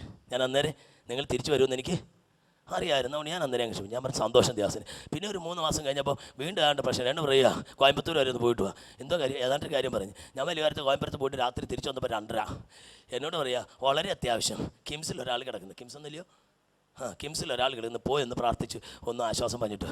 ഞാൻ പറഞ്ഞു രാത്രി 2:30 ഞാൻ കോയമ്പത്തൂർ പോയിട്ട് ഇത്രയും അലച്ചു പിടിച്ച് തിരിച്ചു വരുന്ന എന്നോട് ദൈവദാസന് ഈ ദേശത്ത് കുത്തിയിരുന്നിട്ട് ഒന്ന് പോകാൻ മതി. ഇപ്പോൾ ഈ രാത്രി എന്നെ പറഞ്ഞു, ഞാൻ ഇനി നിങ്ങളുടെ കൂടിയില്ല, ഞാൻ എൻ്റെ പാട് നോക്കി പോവുക, അതുകൊണ്ട് ഇനി ഞാനില്ല, ഞാൻ ദൈവം എനിക്കൊരു വഴി തരും, ഞാൻ പോവാം. ചാടി ഇറങ്ങി സ്റ്റെപ്പ് അങ്ങോട്ട് ഇറങ്ങിയപ്പോൾ ഈ ദേവദാസൻ ഇവിടെ എന്ന് പറയാം, രാജു തോമസേ, അല്ലെങ്കിൽ എനിക്കറിയായിരുന്നു നീ ഒരു പാരയാന്ന്. എന്താ പറഞ്ഞാൽ നിങ്ങൾ കെട്ടിച്ച്? എന്താ കേട്ടോ നിങ്ങൾ ചിരിച്ച്? നീ ഒരു അതല്ല, അതിനകത്ത് പാരയുള്ളൊരു വാക്കുണ്ടായിരുന്നു. എന്താ പറഞ്ഞേ? അല്ലേലും ഇവിടെ ആ പ്രശ്നം. എന്തുവാ? അല്ലേലും എനിക്കറിയാമായിരുന്നു പറഞ്ഞാൽ. ഇനി നിങ്ങൾ എന്നെ ശ്രദ്ധിക്കൂ, എനിക്കറിയത്തില്ല എവിടെ കൊണ്ടത് അവസാനിപ്പിക്കുമെന്ന്. അല്ലേലും എന്ന് പറഞ്ഞാൽ അതിൻ്റെ അർത്ഥം എന്തുവാ? നേരത്തെ ഒരിക്കൽ വന്ന് ക്ഷമ ചോദിച്ചപ്പോൾ ഞാൻ പറഞ്ഞില്ലയോ, അന്നേരേ ഞാൻ അങ്ങ് ക്ഷമിച്ചായിരുന്നു. അത് പറയുമ്പോഴും അല്ലേലും എന്ന് പറഞ്ഞാൽ ഞാൻ ക്ഷമിച്ചായിരുന്നു എന്ന് പറയുമ്പോഴും എൻ്റെ ഹൃദയത്തിൻ്റെ ഒരു കോണിൽ എനിക്കറിയായിരുന്നു നീ ശരിപ്പുള്ളി അല്ലെന്ന്. അപ്പൊ ക്ഷമിച്ചോ? ചോദിക്കട്ടെ, തിരുവത്താഴം നടത്തുന്നത് മാസത്തിലൊരിക്കൽ. നമ്മുടെ ഫ്രീക്വൻസി എപ്പോഴാണ്? മാസത്തിലൊരിക്കലാണോ അത് ആഴ്ചയിലൊരിക്കലാണോ? മാസത്തിലൊരിക്കൽ. Thank you. അപ്പോൾ മാസത്തിലൊരിക്കൽ ഒരു ഫ്രീക്വൻസി നമ്മൾ തിരുവത്താഴം നടത്തുമ്പോൾ, എനിക്കറിയത്തില്ല ഇവിടെ എല്ലാവരും ഉപവാസം, എനിക്കതിന് വിരോധമാകട്ടെ, എന്നാലും ഒരു ഉപവാസ പ്രാർത്ഥന നടത്തി എല്ലാവരും ക്രമീകരിച്ചിട്ട് എനിക്ക് ആരോടും ഒരു വിരോധമില്ല, എല്ലാവരോടും സ്നേഹത്തോടെ ഇരിക്കുന്നു എന്ന് പറഞ്ഞ് ഞാൻ തിരുവത്താഴം എടുത്ത് വിശുദ്ധ ചുമനൊക്കെ കൊടുത്ത് സന്തോഷമായിട്ട് എന്തൊരു കത്തല. എത്രയോ പ്രാവശ്യം ഇങ്ങനെ ക്ഷമ ചോദിച്ചിട്ടുണ്ട്. ഇങ്ങനെ ഇരിക്കുമ്പോൾ ഒരു ദിവസം ഒരു പുതിയ വഴക്കുണ്ടായി. കമ്മിറ്റി മീറ്റിങ്ങിൽ ഭയങ്കര വഴക്കായി. അത് സഭയുടെ ജനറൽ ബോഡിയിൽ വഴക്കായി ഗുസ്തി ആയപ്പം ഉടനെ സെക്രട്ടറി അച്ചാൻ എഴുന്നേറ്റ് ഒരു 4 വർഷം മുമ്പത്തെ ഒരു കാര്യം പറഞ്ഞിട്ട് വരാം. 4 വർഷം മുമ്പ് അന്ന് നീ ഒരു പണി പണിഞ്ഞ് എനിക്ക് ഇപ്പോഴും അറിയാം. എന്താ 4 വർഷത്തിന് മുമ്പ് ഒരു പണി പണിഞ്ഞ് ഇല്ലാത്ത ഗുലുമാലുണ്ടാക്കി സഭ പിളരാൻ ഒരു നിലയിൽ വരെ നീ എത്തിച്ച സംഭവം എനിക്കറിയാം. വലിയ നല്ല പിള്ളേ ഒന്നും ചമയണ്ടെന്ന് പറഞ്ഞ് സെക്രട്ടറി അച്ചായൻ്റെ നേരെ ട്രഷറർ അച്ചായൻ ഗുസ്തി പറയുമ്പോൾ എനിക്കൊരു സംശയം. സഹോദര, 1.5 മാസം മുമ്പ് നടത്തിയ തിരുവത്താഴത്തിന് തൊട്ട് മുമ്പ് എല്ലാം ഏറ്റുപറഞ്ഞ് ക്ഷമ ചോദിച്ചിട്ട് 4 വർഷം മുമ്പ് പഴക്കമുള്ള ഒരു പഴയ സംഭവം കുത്തിപ്പൊക്കി നീ ആവശ്യമില്ലാതെ കുറ്റം പറയുന്നെങ്കിൽ ഈ ചോദിച്ച ക്ഷമയും എടുത്ത തിരുവത്താഴം എല്ലാം ശാപമായിട്ട് കയറിയില്ലയോ എന്ന് ദൈവാത്മാവെന്നെ പഠിപ്പിച്ചൊരു പാഠമായത്. പലതും ആശുപത്രി കയറുന്നതിൻ്റെ കാരണം ഇതാ. ചുമ്മാതെ വായി വരുന്നത് പോലെ ക്ഷമ ചോദിച്ചിട്ട് ഒരു പുതിയ വിഷയമുണ്ടാകുമ്പോൾ പഴയ സംഭവം കുത്തിപ്പോക്കി ആരോപണമുണ്ടാക്കി വഴക്കുണ്ടാക്കുന്ന ഒരു മണ്ഡലം വെളിപ്പെടുന്നെങ്കിൽ ഇന്ന് രാത്രി അല്ലേലും നീ ക്ഷമിച്ചിട്ടില്ലെന്ന് പറഞ്ഞതിന് തുല്യമാ പരാജയങ്ങളെ ഏറ്റുപറയാമോ? ഇന്ന് രാത്രി ക്ഷമിക്കണമെങ്കിലും വിശ്വാസം വേണം. ശിഷ്യന്മാർ പറഞ്ഞു, കർത്താവേ ഞങ്ങളുടെ വിശ്വാസം വർദ്ധിപ്പിക്കണമേ. 5-ാം വാക്യത്തിൽ അവർ പറയുന്ന കാര്യമാ. യേശുവിനോട് ശിഷ്യന്മാർ പറഞ്ഞു, കർത്താവേ, വായിച്ചുകൊള്ളൂ, അപ്പോസ്തലന്മാർ കർത്താവിനോട് ഞങ്ങളുടെ വിശ്വാസം ക്ഷമിക്കുന്ന തലം വരണമെങ്കിൽ വിശ്വാസത്തിൻ്റെ ലെവൽ വളരണം. മനസ്സിലായോ? ക്രൂശിക്കടന്നുകൊണ്ട് യേശു സമർപ്പിച്ച ഗെത്സമനയിൽ യേശു സമർപ്പിച്ചൊരു മണ്ഡലമൊക്കെയാ നമ്മൾ 22-ാം സങ്കീർത്തനത്തിൽ പിതാവേ ഇവർക്ക് ഈ പാപം നിർത്തരുതേ എന്ന് പ്രാർത്ഥിക്കാൻ യേശുവിന് കഴിഞ്ഞത്. നിങ്ങൾ എന്നോടൊപ്പം ഉണ്ടോ? ഇത്തിരി ആഴമുള്ളൊരു കാര്യം ഞാൻ പറയുന്നത്. പിതാവിൽ അവിടുന്ന് വച്ച ആശ്രയവും വളർന്ന പിതാവ് കൈവിടത്തില്ലെന്നുള്ള വിശ്വാസവും, ക്ഷമിക്കാൻ കരുത്ത് കിട്ടിയത് പിതാവിലുള്ള ആശ്രയം. It was the trust in the Father that enabled Jesus to forgive. ക്ഷമിക്കാൻ കഴിയാത്തത് ദൈവാശ്രയത്തിൻ്റെ കുറവ്. മനസ്സിലായോ? മനസ്സിലാകുന്നവല്ലോ? ക്ഷമിക്കാൻ കഴിയാത്തത്. അതുകൊണ്ട് കർത്താവിനോട് പറയുന്നു, ക്ഷമിക്കാൻ കഴിയുന്ന ഒരു നിലയിലേക്ക് ഞങ്ങളുടെ വിശ്വാസത്തെ ഒന്ന് വേണേ എഴുതിക്കോ. എന്തായാലും ഇത്രയും പറഞ്ഞില്ലേ, വർദ്ധിപ്പിക്കുക എന്നുള്ളതിന് പ്രോസ്തിത്തേമി, PROSTHITHEMI എന്നെഴുതാമെന്ന പ്രോസ്തിത്തേമി എന്ന യവനായ പദമാണ് ഉപയോഗിക്കുന്നത്. ആ പദത്തിൻ്റെ അതൊരു banking term. You know what is the primary function of a bank? ഒരു ബാങ്കിന്റെ പ്രൈമറി ഫംഗ്ഷൻ എന്തുവാ? ഇവരാരും മിണ്ടുന്നില്ല, ഞാൻ കുറുക്കാൻ വേണ്ടിയല്ലേ ചോദിക്കുന്നത്. ഒരു ബാങ്കിന്റെ പ്രൈമറി ഫങ്ഷൻ എന്തുവാ? ഉറക്കെ പറഞ്ഞു. ആപ്ലിക്കേഷൻ കൊടുക്കുക എന്നാ അദ്ദേഹം പറയുന്നത്. അതില്ല. ഒരു ബാങ്കിന്റെ പ്രൈമറി ഫംഗ്ഷൻ എന്തുവാന്ന്? എന്തോ? നിക്ഷേപിക്കുക. എനിക്ക് എക്സസ് മണി ഉള്ളപ്പോൾ എന്ത് ചെയ്യുക? ഡെപ്പോസിറ്റ് ചെയ്യുക. എനിക്ക് ആവശ്യമുള്ളപ്പോൾ. That's the primary function. Deposit and draw, deposit and draw. Are you with me? ഡെപ്പോസിറ്റും ഡ്രോയും ഒക്കെ ചെയ്യുന്നതിന് ഡെപ്പോസിറ്റ് എന്ന ഭാഷയിൽ ബാങ്കിങ് ടേമിൽ ഉപയോഗിക്കുന്ന യവനായ പദം പ്രോസ്തിത്തേമി. കർത്താവേ, ഞങ്ങളുടെ വിശ്വാസം വർദ്ധിപ്പിക്കണമേ എന്ന് പറയുമ്പോൾ അവർ കർത്താവിനോട് പറയുക, കർത്താവേ, വിശ്വാസത്തിൻ്റെ ഒരു high amount, a new premium of faith be deposited in us. മനസ്സിലാകുമോ? എൻ്റെ അക്കൗണ്ടിൽ ഒരു 500 രൂപയുണ്ട്. എൻ്റെ ക്രെഡിറ്റ് കാർഡുമായിട്ട് ഞാൻ കടയിൽ ചെന്നിട്ട് 1000 രൂപയുടെ പർച്ചേസിങ് നടത്തിയിട്ട് ഈ കാർഡ് കൊടുത്ത് വരച്ചാൽ അവർ പറയും, സാറേ ഇതിനകത്ത് ഇല്ല സാറേ എന്ന്. 1000 രൂപയ്ക്ക് പർച്ചേസ് ചെയ്യണമെങ്കിൽ 1000 രൂപ എൻ്റെ അക്കൗണ്ടിൽ വേണം. ഇന്ന് പലർക്കും ഞാൻ പ്രാർത്ഥിച്ചിട്ട് കേട്ടോ, മൂക്കിപ്പനി സൗഖ്യമായിട്ടുണ്ട്. ഞാൻ പ്രാർത്ഥിക്കുമ്പോൾ തലവേദന പോയിട്ടുണ്ട്, പുറം വേദന പോയിട്ടുണ്ട്. പക്ഷെ ഞാൻ പ്രാർത്ഥിച്ചിട്ട് ക്യാൻസർ സൗഖ്യമാവുന്നില്ല. ഞാൻ ചോദിച്ചു, എന്നെ കർത്താവേ, എടാ 500 രൂപയുടെ ഫെയ്ത്ത് കൊണ്ട് അത്രയും സാധനം പർച്ചേസ് ചെയ്യാൻ പറ്റത്തുള്ള. You ask God to deposit a high premium, high amount as a premium in your life.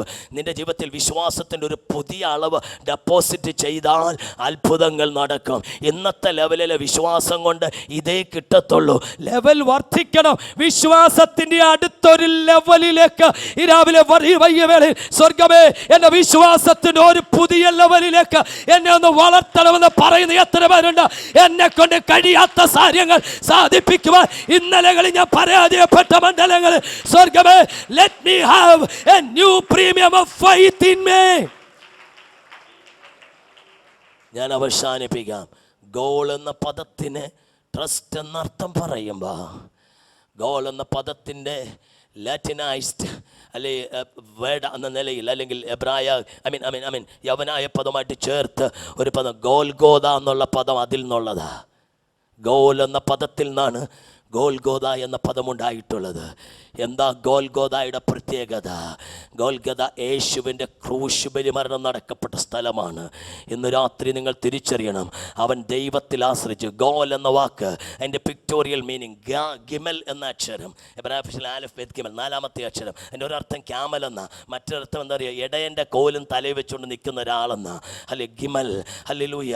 അതിൻ്റെ 2ാമത്തെ ലെറ്റർ ഞാൻ മുമ്പ് പറഞ്ഞ പോലെ ലാമത് എന്ന പദം, ടച്ച് എന്ന് ഞാൻ അർത്ഥം പറഞ്ഞില്ലേ, അതിൻ്റെ വേറൊരർത്ഥമുണ്ട്. പുട്ടിങ് ദ സ്റ്റെപ്പ് എന്നൊരർത്ഥമുണ്ട്. എന്ന് പറഞ്ഞാൽ എന്താണെന്നറിയാമോ? ഇടയൻ്റെ കോലും തലയിൽ വെച്ചുകൊണ്ട് ചുവട് വയ്ക്കുക എന്ന. സ്തോത്രം. എന്ന് പറഞ്ഞാൽ അവൻ ദൈവത്തിൽ ആശ്രയിച്ചു എന്ന് പറഞ്ഞാൽ, അല്ലെങ്കിൽ ഇടയൻ തൻ്റെ തലയിൽ കോല് വെച്ച ഒരിടയൻ എൻ്റെ പിറകിലുണ്ട്. അവിടുന്ന് എന്നെ ഏത് സ്റ്റെപ്പ് വയ്ക്കാൻ നയിച്ചാലും അത് ഗോൽഗോദയിലേക്കാണെങ്കിലും അവിടുന്ന് എൻ്റെ കൂടെ ഉള്ളത് കൊണ്ട് ഞാൻ ഗോൽഗോദയിലേക്ക് ചുവട് വയ്ക്കുമെന്ന് അതിൻ്റെ അർത്ഥം. വിശ്വാസത്തിൻ്റെ വാക്കുരുവിടുന്ന കേൾക്കുന്ന ഓരോ ദൈവവൈതലും ദൈവത്തിൻ്റെ പ്രീ എമിനൻസ് അറിഞ്ഞുകൊണ്ട് അവൻ പറയുന്നത് പോലെ ആ ഇടയൻ്റെ ഇഷ്ടത്തിനൊത്ത് ചുവട് വെച്ചുകൊള്ളൂ. അവൻ കല്ലറ കൊണ്ട് അസ്തമിപ്പിക്കുന്ന ഒരു മണ്ഡലത്തിൽ യേശുവിനെ ഇരുത്തിയില്ല. ദൈവം അവനെ ഏറ്റവും ഉയർത്തി, എല്ലാ നാമത്തിലും മേലായ നാമം നൽകി. സ്വർലോകത്തിലെയോ ഭൂലോകത്തിലെയോ അധോലോകത്തിലെയോ എല്ലാം മുഴങ്കാലും മടങ്ങുമാറ യേശുവിനെ ഉയർത്തിയെങ്കിൽ അതിനൊരു കാരണം തന്നെ കാത്തിരിക്കുന്നത് ഒരു ഗോൽഗോതയാണെന്ന് അറിയാമായിരുന്നിട്ടോ പിതാവായ ദൈവത്തിൽ ആശ്രയിച്ചുകൊണ്ട് ചുവട് വയ്ക്കുവാൻ വിശ്വാസത്താൽ തയ്യാറായ യേശു. ഒരു നിമിഷം എല്ലാവർക്കും എഴുന്നേൽക്കാം. ഞാൻ ഇങ്ങനെ വേഗം പറഞ്ഞങ്ങ് അവസാനിപ്പിച്ചു. പറ, ഗോൽഗോദായിലും പിതാവിൻ്റെ കൂടെയുണ്ട്, ഗത്സമനയിലും പിതാവിൻ്റെ കൂടെയുണ്ട്. അവിടുത്തെ ഇഷ്ടത്തിന് ഏത് കയത്തിലേക്കും ഏത് ഗോൽഗോദയിലേക്കും ചുവട് വയ്ക്കാൻ ഞാൻ തയ്യാറാ. ഗോൽഗോദ എൻ്റെ ജീവിതത്തിൻ്റെ അന്ത്യമല്ല. That is the trust. ഇന്നത്തെ രോഗം നിന്റെ ജീവിതത്തിന്റെ അന്ത്യമല്ല. ഇന്നത്തെ പ്രതിസന്ധി നിന്റെ അന്ത്യമല്ല. ഇന്നത്തെ പോരാട്ടം നിന്റെ അന്ത്യമല്ല. ആ പോരാട്ടത്തിന് പുറത്തേക്ക് നിന്നെ പൊക്കിയെടുത്ത് പുറത്തു കൊണ്ടുവരുന്ന നിന്റെ ദൈവം നിന്റെ കൂടെയുണ്ട്. അവനിലാണ് നിന്റെ ആശ്രയം. അല്പസമയം കരങ്ങൾ തട്ടി ദൈവത്തെ സ്തുതിക്കുക. ഇന്ന് രാത്രി ആരിൽ ആശ്രയിക്കുന്നത്? ഏത് ഗോൽഗോദയ്ക്കപ്പുറത്തേക്ക് നിനക്കൊരു കടന്നു പോക്കണ്ട. വിശ്വസിച്ചുകൊള്ളു, നിന്നെ പുറത്ത് കൊണ്ടുവരുന്ന ഓരോ സ്വർഗം.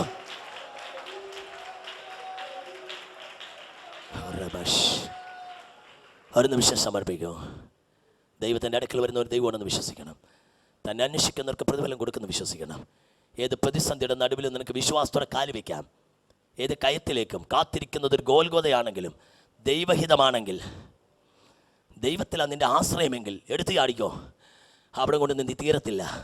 നിനക്ക് മുന്നിൽ ശവക്കുഴിയായിരിക്കാം ഇരിക്കുന്നത്, തീരത്തില്ല.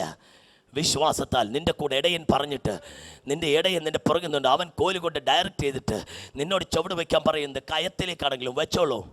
അവിടെ കൊണ്ട് തീരത്തില്ല. കയത്തിൽ നാം നിന്നെ പുറത്തു കൊണ്ടുവരും. God, He has a pre-eminent plan about you.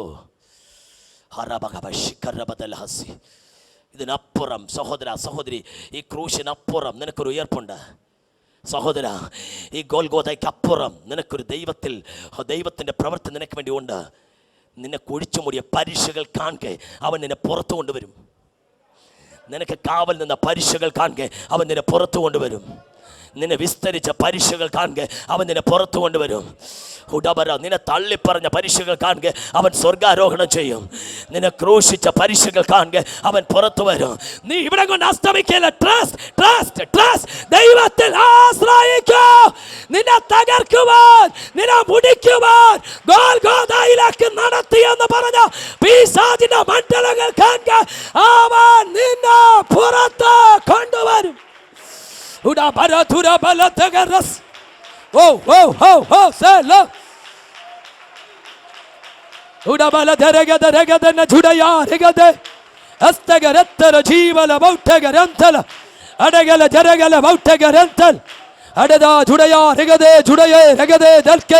പുറത്തുവാ, പ്രതിസന്ധികളിൽ നിന്ന് പുറത്തുവാ, പോരുകളിൽ നിന്ന് പുറത്തുവാ,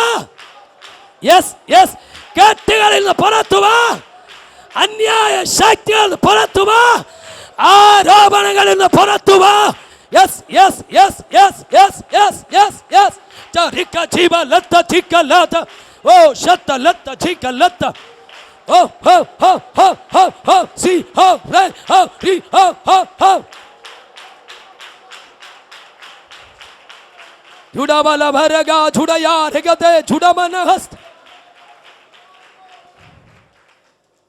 ആരെല്ലാം വിശ്വസിക്കുന്നത്?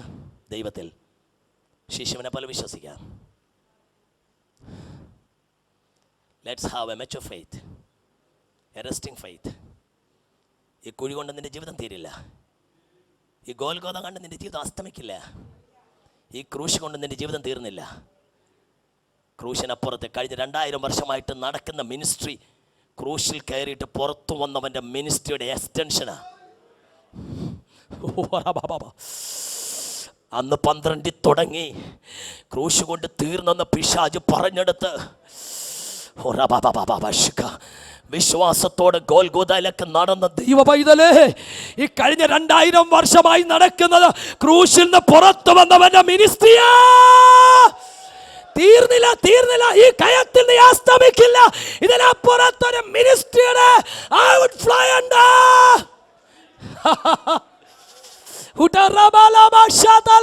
നിന്റെ കയങ്ങൾ നിന്നെ അസ്തമിപ്പിക്കാനില്ല. നിന്റെ കയങ്ങൾ നിന്റെ മിനിസ്ട്രിയെ വെളിപ്പെടുത്താൻ പോകുകയാ. പിതാവേ, ജനത്തിനായി ഞാൻ പ്രാർത്ഥിക്കുന്നു. Master, I pray that they be receiving a special divine unction, that they be having a solid sound faith, not simply a faith but a trust in you, the trust that would never ever end up with the grave but will be sustained beyond the graveyard. Let them have such a wonderful faith in the Lord. സ്വർഗ്ഗം അത് ചെയ്യും. കാത്തിരിക്കുന്നത് ഒരു ഗോൽഗോഥയാണെങ്കിലും അതിനപ്പുറത്തേക്ക് നടത്തുന്ന ദൈവത്തിലുള്ള ആശ്രയത്വത്തിൽ ഈ ജനം വളരട്ടെ. ഈ പട്ടണത്തിൽ പ്രതികൂലങ്ങൾ കാത്തിരിക്കുന്നുണ്ടാകാം. അതിനപ്പുറത്തൊരു വളർച്ചയിലേക്ക്, വിശ്വാസത്തിന്റെ വളർച്ചയിലേക്ക് ഈ പട്ടണം ചലിക്കുന്ന ഒരാത്മീയ വളർച്ചയിലേക്ക് ജനത്തെ അവിടെ നിന്ന് നയിക്കുന്ന കൃപയ്ക്ക് നന്ദി പറയുന്നു. വിശ്വാസത്താൽ ഓഹോ ഓഹോ ഓഹോ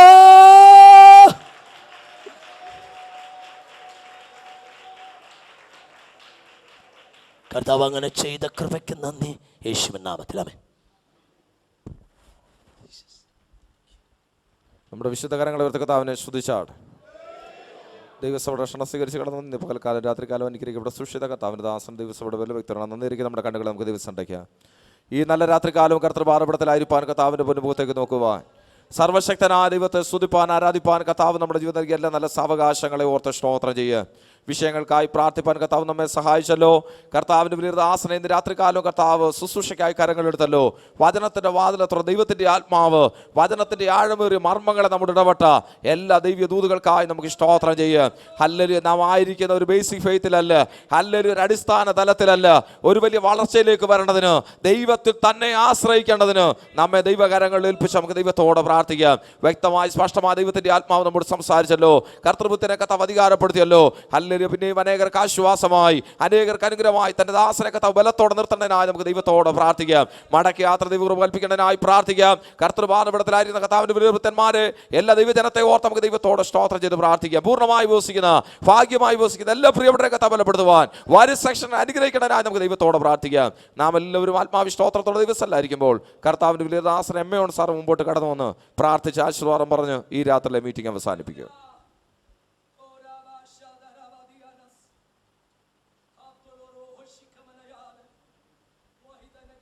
ഞങ്ങളുടെ വാഴ്ത്തപ്പെട്ട കർത്താവേ, സുഖിതാവേ, കഴിഞ്ഞ കാലം ഇന്ന് രാത്രിയിലും ഞങ്ങളുടെ വിലപ്പെട്ട ഭക്തനെ ഞങ്ങളുടെ മധ്യയെ അയച്ച് ശക്തിയോടെ ശുശ്രൂഷിപ്പാൻ തക്കോണം കർത്താവ് കൃപ കൊടുത്തു, അധികാരം കൊടുത്തു, അഭിഷേകം ചെയ്തു. അതോത്ത് സ്തോത്രം. ഇന്ന് രാത്രിയിൽ കേൾപ്പിച്ചതായി ദിവ്യമായ സന്ദേശത്തിന് മുമ്പാകെ ഒരു വട്ടം കൂടെ ഞങ്ങളെ തന്നെ താഴ്ത്തുന്നേ സമർപ്പിക്കുന്നേ കർത്താവേ. ഹല്ലേലൂയ. ക്ഷമിക്കുവാൻ കഴിയുന്നതായ ആ വിശ്വാസത്തിൻ്റെ ശ്രേഷ്ഠമായ അനുഭവങ്ങളിലേക്ക് ഞങ്ങളെ പിന്നെയും കരം പിടിച്ച് വഴിനടത്തുവാൻ അങ്ങേ പൂർണ്ണമായിട്ട് ആശ്രയിക്കുന്ന ചാരുന്ന കർത്താവെ ആ വലിയ വിശ്വാസത്തിലേക്ക് ഞങ്ങളെ ഈ ദിവസങ്ങളിൽ കരം പിടിച്ച് വഴിനടത്തുവാൻ ഞങ്ങൾ തിരുമേനിയോട് പ്രാർത്ഥിക്കുന്നു. അങ്ങയുമായി ഞങ്ങൾ ചെയ്തിട്ടുള്ളതായ ഉടമ്പടികളിൽ നിന്ന് അല്പം പോലും വഴുതി പോകാതെ വണ്ണം ഉടമ്പടികൾ തന്നെ നിലനിൽക്കുവാൻ അവിടുത്തെ കൃപ തന്ന് സഹായിക്കുവാനും ഞങ്ങൾ ഇങ്ങോട്ട് അപേക്ഷിക്കുന്നു. ശിഷ്യന്മാർ പ്രാർത്ഥിച്ചതുപോലെ ദൈവമേ, ഞങ്ങളുടെ വിശ്വാസം ഈ ദിവസങ്ങളിൽ നിന്ന് വർദ്ധിപ്പിച്ചെടുക്കുവാൻ ഞങ്ങൾ തിരുമേനിയോട് പ്രാർത്ഥിക്കുന്നു. കർത്താവെ, ശുശ്രൂഷിപ്പാൻ ദാസനെ ബലപ്പെടുത്തി തുടർന്ന് ഈ തലമുതയിൽ ശക്തിയോടെ കർത്താവ് കരങ്ങൾ ഉപയോഗിക്കണമേ. മടക്കയാത്രയിൽ അവിടുത്തെ സൂക്ഷിപ്പും കാവലും കൊടുക്കണമേ. ഇപ്പോൾ അടിയങ്ങളെ അനുഗ്രഹത്തോടെ ആശീർവാദത്തോടെ പറഞ്ഞയക്കണമേ. തുടർന്നുള്ള ദിവസങ്ങളിൽ നടക്കുന്ന ഉപവാസകൂട്ടങ്ങൾ ഏറ്റവും അനുഗ്രഹപ്രദമാക്കണമേ. ദീർഘമായി ഭാഗ്യമായി ഉപവസിക്കുന്ന അവിടുത്തെ ജനത്തിനായി പ്രാർത്ഥിക്കുന്നു. കർത്താവ് ബലം കൽപ്പിക്കണമേ. ഉപവാസത്തിന് പ്രയാസങ്ങളോ പ്രതികൂല ഇടവേളകളൊന്നും കൂടാതെ തുടർന്നുള്ള ദിവസങ്ങളിലും ബലത്തോടെ അടിങ്ങളെ എല്ലാവരെയും പാദപീഠത്തിലെത്തുവാൻ ഞങ്ങൾ ഇങ്ങോട്ട് അപേക്ഷിക്കുന്നു. മഹത്വവും മാനവും പൂഴ്ചയും ഞങ്ങൾ തിരുമേനിക്ക് നൽകുന്നു. യേശുവിൻ നാമത്തിൽ പ്രാർത്ഥന കേൾക്കണമേ പുനിപിതാവേ. പിതാവായ ദൈവത്തിൻ്റെ സ്നേഹവും കർത്താവായ യേശു ക്രിസ്തുവിൻ്റെ കൃപയും ആശ്വസിപ്പിച്ച് വഴിയെടുത്തുന്ന പരിശുദ്ധാത്മാവിൻ്റെ സാന്നിധ്യവും സംബന്ധവും നമ്മളോട് നാം ഓർത്തുവായിച്ച എല്ലാ വിഷയങ്ങളോടും ഈ ആത്മീയ ശുശ്രൂഷയെ സംബന്ധിച്ച എല്ലാ പ്രിയപ്പെട്ടതോടും ഇപ്പോഴും എപ്പോഴും കർത്താവിൻ്റെ രണ്ടാമത്തെ വൈദ്യുതി ഉണ്ടായിരിക്കുമാറാകട്ടെ. നമ്മുടെ കർത്താവായ യേശു ക്രിസ്തു മുഖാന്തരം ഇന്ന് രാത്രി നമുക്ക് ചെയ്യുന്ന ദൈവത്തിന് സ്തോത്രം. ഹല്ലേലൂയ, ഹല്ലേലൂയ, ഹല്ലേലൂയ. ആമീൻ. കർത്താവായ യേശുവേ വരണമേ. ആമീൻ.